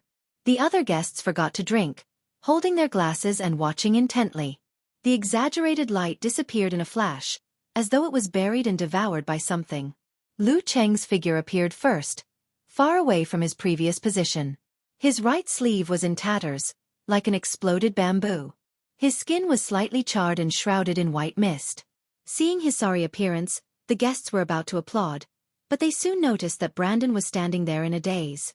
He was still protecting his face with his left fist and punching with his right fist. From his fingertips to his hair, he was covered in a layer of glittering crystals, as if he had been frozen. Water droplets dripped down rapidly, and the layer of ice melted rapidly. Lu Cheng circulated his qi and blood to stimulate his body parts. With a push of his feet, he pounced in front of Brandon again. Then he stretched his back, swung his arm and smashed his fist down. Bam! The air barrier exploded. Brandon, who had just been freed from the ice, threw out a punch slowly in an attempt to defend himself. However, he was sent flying backwards, breaking a Roman pillar with a loud bang. Lu Cheng slid forward again. Without any change in expression, he threw out his left fist and smashed it on his opponent's forehead. He didn't hold back. If he was hit like that, even a man made of iron would have his head blown off. Pain came from his back, and his limbs were sluggish. Brandon felt a stab in between his eyebrows. All he could see was Lu Cheng's fist, which was getting bigger and bigger, filling up his entire vision. At that moment, he clearly felt the taste of death. He couldn't help but tremble. He wanted to retreat, but he couldn't do so. Just as he was at his most desperate, a hand reached over. It glowed with a blue luster and held Lu Cheng's fist firmly. The referee, Poke, had made his move, announcing the result of the match. Brandon lost. Lu Cheng won. Lu Cheng retracted his fist, saluted, and walked towards the side door with a smile. He walked towards Yen Zhaka, who was walking towards him. Phew! Brandon was still sitting on the pile of broken rocks, enjoying the beauty of being alive. He wasn't an idiot. He understood that Lu Cheng's not holding back at the end was a small proof. After entering the banquet hall, Lu Cheng and Yen Zhaka exchanged glances. They whispered in unison, "Let's go." Wouldn't it be asking for a snub to stay at Brandon's banquet after winning? In ancient times, that would be asking for a beating. When the words entered their ears, the couple couldn't help but laugh. They walked towards the door hand in hand. No one tried to stop them. The room was silent. Outside the door, the night sky was dark. The evening breeze blew gently. Lu Cheng and Yen Zhaka walked further and further towards the car park. Only their soft Chinese voice could be heard. You waited until the light energy focused before you tried that move of yours. Was it to better experience the characteristics of the Jaruga sect? Yeah. I keep feeling that this style is a little familiar. Maybe I was infected by the priest. P.S. I'm done with my work. Begging for monthly votes.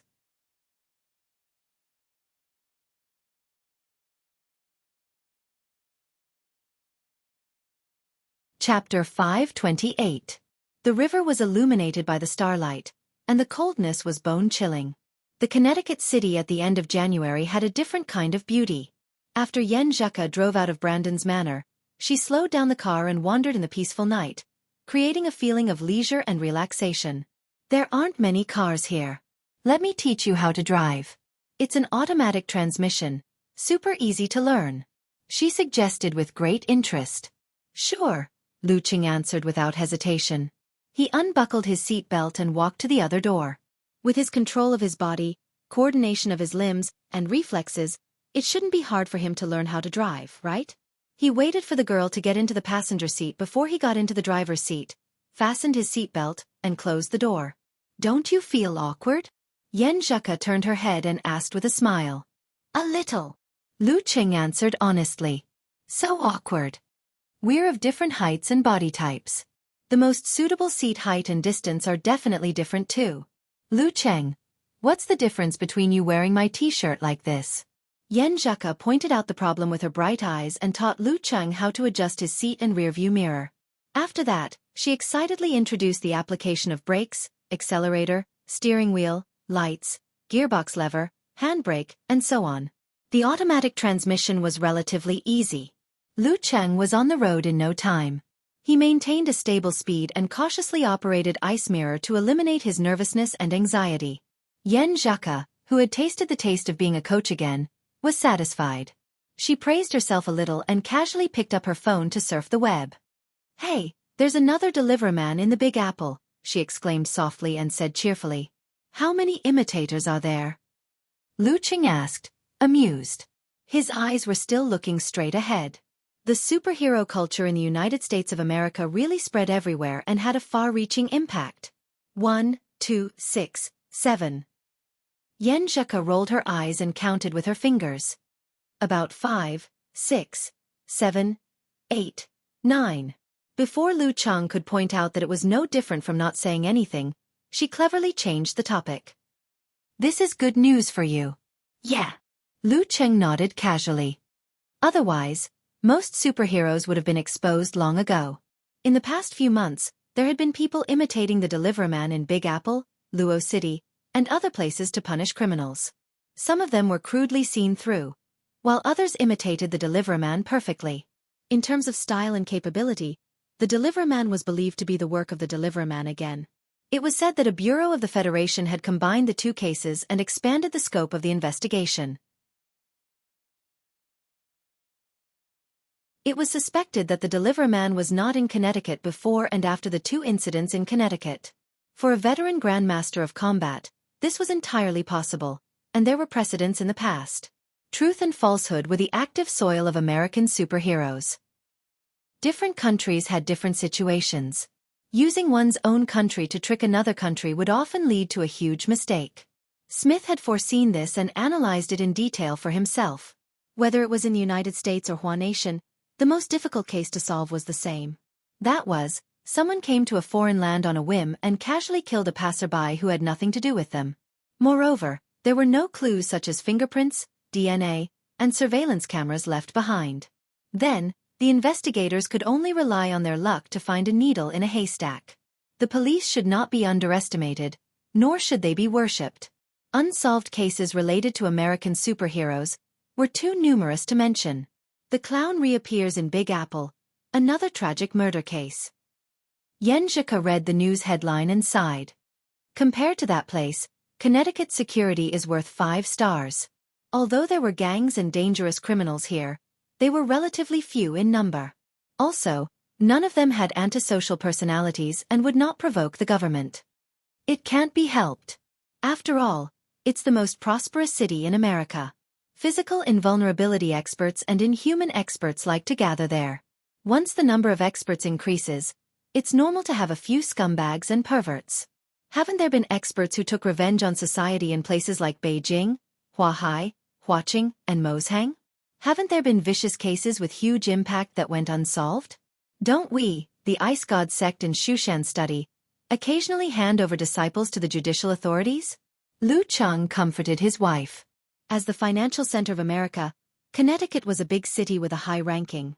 It had the super sect Jaruga, a cult that could go against it, and a government that maintained stability.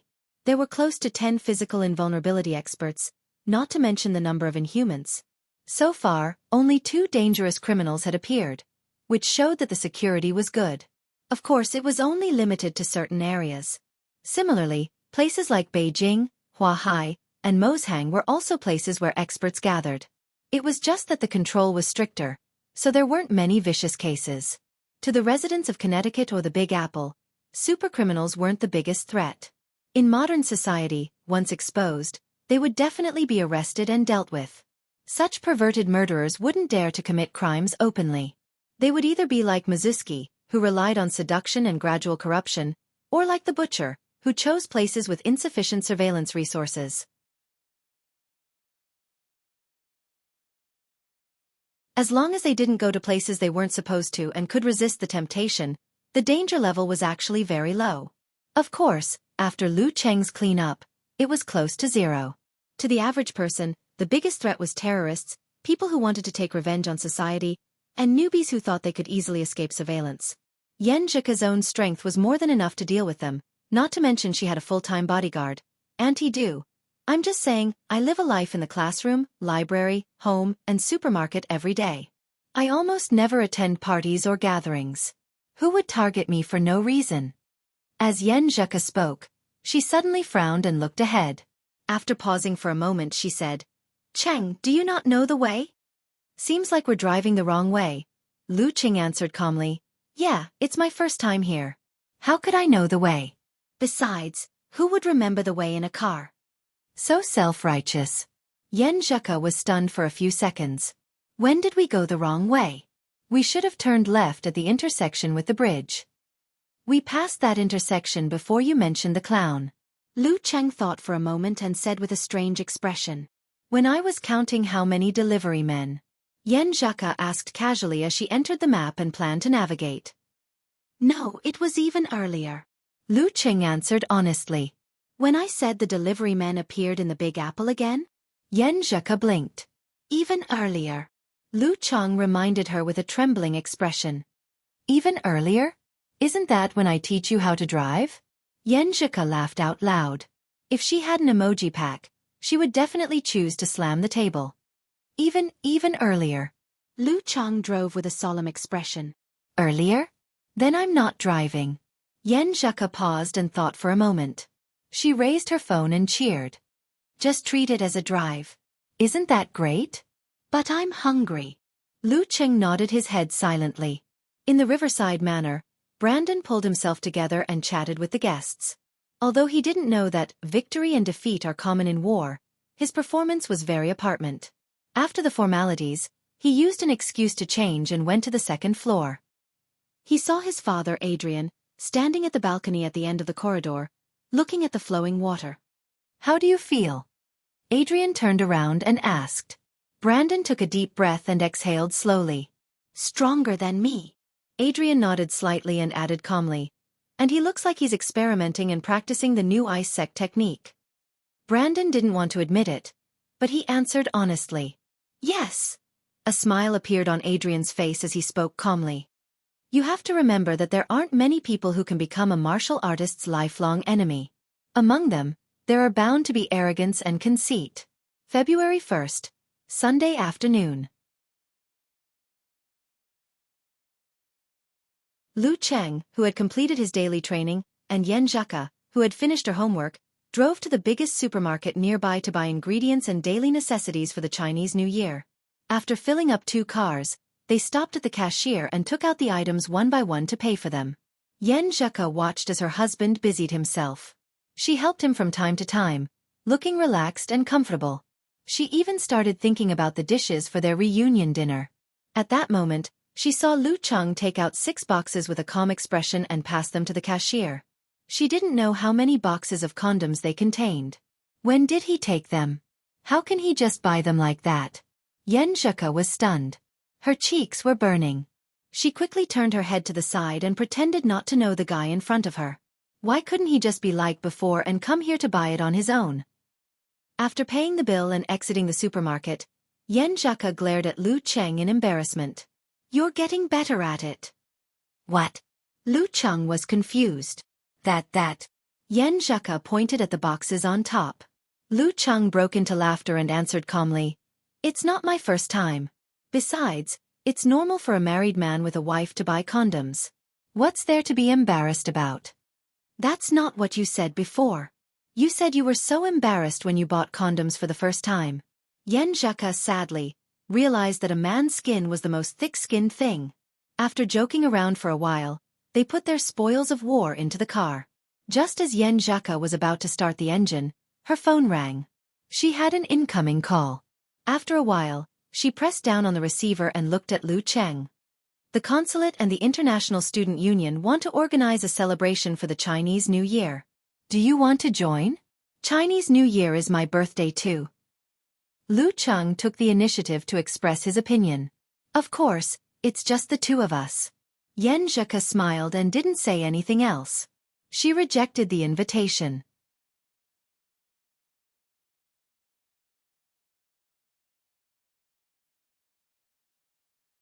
Chapter 529. After returning home from the supermarket, Lu Cheng and Yen Zheke started to get busy. They first planned the menu for the next 2 days and then put on a show like Mandarin duck chopping pork with 2 knives. Sizzle, sizzle, sizzle. Yen Zheke carefully put the pork belly mixed with eggs, starch and other things into the wok and fried it until it was golden. She then took it out and threw it into the bowl beside her. Then, a hand filled with frost reached out like lightning and grabbed the pork belly. She took 2 bites and felt the fragrance and tenderness of the meat. It's delicious, Lu Cheng said vaguely. He then put the remaining half of the piece in front of the girl's mouth. Try it. This was the must-have crispy pork in Xiaofan. The selection of ingredients and cooking method were slightly different from other places. It was more tender and smooth, but also easier to get tired of. Even with Lu Cheng's appetite, it was difficult to eat more than 10 pieces in a row. He had to eat other food to neutralize it. Crispy pork was the most delicious when it was just out of the pot. When his family was not very rich, he would stay by the stove and eat every piece until his mouth was full of oil and his stomach was full and he felt disgusted. Then he left reluctantly. Although Yen Zheke didn't like greasy food, she didn't dislike the freshly fried crispy pork at all. However, she could only eat 2 pieces at most. The alluring aroma and delicious taste were one of the New Year's delicacies in her hometown. After the first meal, the crispy pork could be kept in the refrigerator for a long time. Every time Lu Cheng's mother, Xiaofan, made tofu and vegetable soup, she liked to add a few pieces of crispy pork and add some oil and gas to make it more fragrant. At that time, the crispy pork was not as greasy as before. Yen Zheke opened her mouth slightly and took a bite of the crispy pork Lu Cheng handed to her. She chewed a little and smiled, praising herself. It's really good. I can do this with just a recipe and a few words from Empress Dowager. Please call me Chef Yen. She was more confident and put another piece of pork belly into the pot. Lu Cheng quickly blocked the splashing oil droplets with his palm and eliminated all hidden dangers. They cooked and tasted and cooked. When they filled the table with dishes, they were already half full. I'm so tired. I don't want to cook unless it's a holiday. Yen Zheke stretched her arms and said half proudly and half with emotion. Lu Cheng immediately reached out his hand and helped her massage. He echoed with a smile and said, That's right. In the future, we'll hire an auntie who knows how to cook. When we feel like it, we'll make it ourselves. But it's not bad to see you busying around and finding opportunities to eat from time to time. Yen Zheke lifted the glass of juice and extended it to Lu Cheng. Her dimples were outlined as she said with a sweet smile, This is our first big meal for ourselves. To Chef Yen and Chef Lu. Lu Cheng also picked up his glass. In Xing province, Dun Zi was the sous chef in charge of cutting and garnishing vegetables. Ding dang. The wine glasses clinked and the water swirled. The young couple each took a sip. They felt that the surroundings were very quiet and the light was very soft. Their hearts were very warm. After eating and drinking to his heart's content, Lu Cheng took on the role of the main force. Under the disturbance of Yen Zheka, who seemed to be drunk from drinking fruit juice, he managed to clean up the dining room and kitchen. Back on the second floor, the two lay on the bed very close to each other and chatted endlessly. Occasionally, they would surf the internet to find something to talk about. Even time seemed to slow down. Lu Cheng's cell phone rang from time to time. They were all congratulatory messages for his birthday. Based on the reality that China was 12 or 13 hours earlier, he had entered the first day of his 21st birthday in China.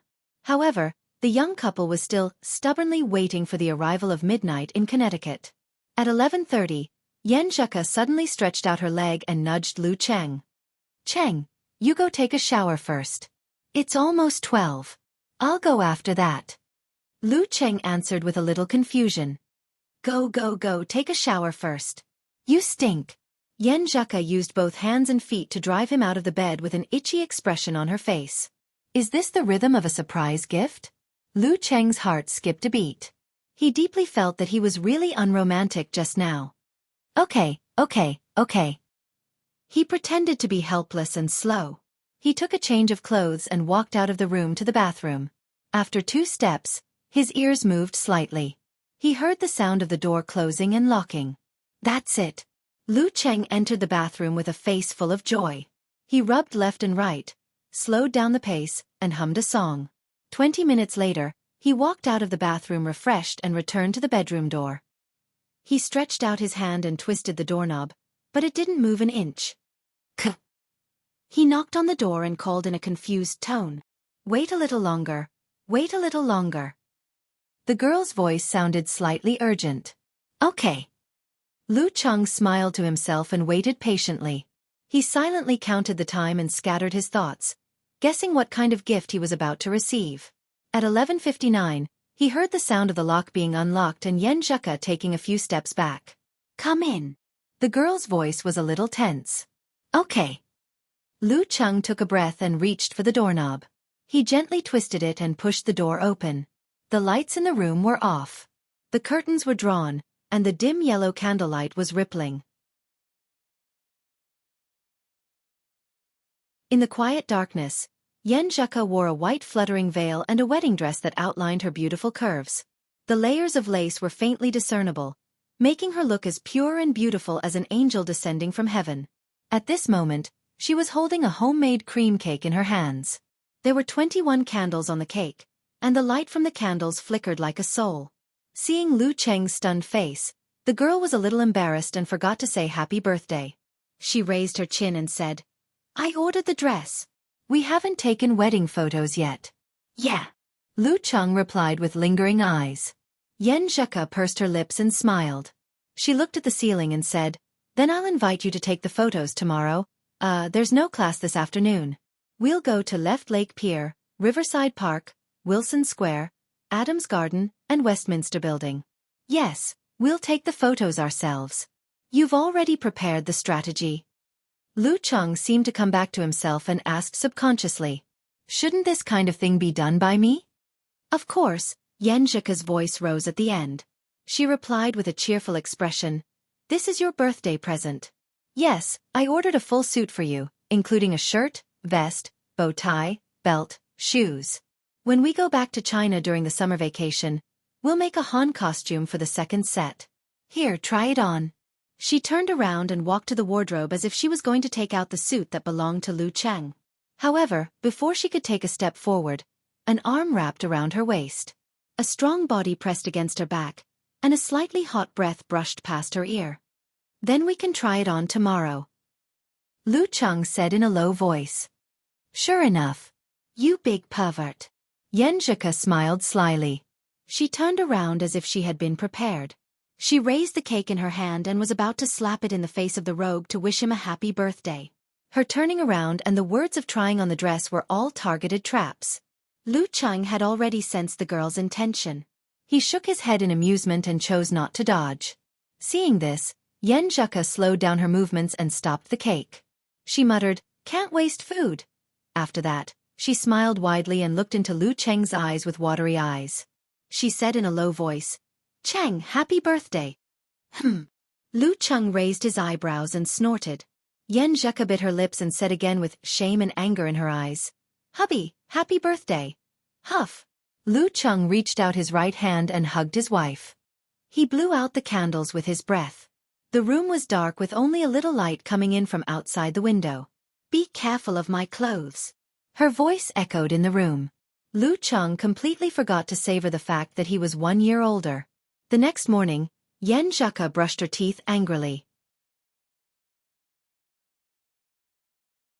She watched the energetic Lu Cheng finish his training and enter the bathroom to wash off the sweat on his body. He was full of satisfaction. "I was just being polite. I said it's your birthday and you can do whatever you want. You actually took it seriously." "Humph, I'll have to tell you the truth later. Why do you know so much?" "Someone is really diligent in this aspect. I wonder what kind of state he is in when I'm not around." While Yan Zheka was lost in her thoughts, they tidied themselves up and returned to the room. They started a video call with their parents and elders to congratulate them on the new year. First was Ji Mingyu, followed by the 2 elders of the Ji family and the Yan family. When Yan Zheka finished with her red eyes, Lu Cheng called her over to talk to his parents. "Mom, Dad, Ku is here."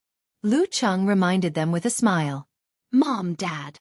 Yan Zheka, who was a little absent-minded and a little sentimental, followed suit. Then she suddenly sobered up and blushed. Resisting the urge to turn around and run away, she murmured, "Uncle, Auntie."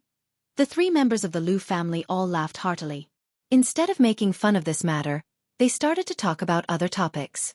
Yan Zheka listened to them with a gentle smile. She reached her hand behind Lu Cheng's back and pinched him again and again. However, her heart softened and she didn't use any strength. In a cheerful atmosphere, the couple started a new day. First they listened to lectures. Then, they went to the Left Lake Pier for dinner. They went on a date to take wedding photos. Although they weren't skillful enough, they were full of memories. These were not only stored in the camera but also in their minds. In the evening, the tired, only Yan Zheka, but excited couple returned home. They cooked a table full of New Year's Eve dishes and swept everything away like a hurricane. After that, they curled up together and waited for the midnight of Connecticut again. Yan Zheka fell into a deep sleep. Lu Cheng turned his head and looked at her with a smile in his eyes. When it was close to dawn, he woke her up. He shook his left hand and sprinkled a sky full of sparkles. There was a little flame hidden in every sparkle. There was no exception. New Year's Eve. Firecrackers. Lu Cheng shouted in a low voice. His face was full of smiles. In his mind flashed the upcoming National League and the professional circle he would join in the second half of the year. Yan Zheka looked at him in a daze. Her eyes were full of brilliance and brilliance. A new year. A new beginning. Only we are no longer alone. You're tuning in to the Xiaofan's Wuxia Tales YouTube channel. Don't forget to subscribe and join us on this journey to catch the most captivating stories.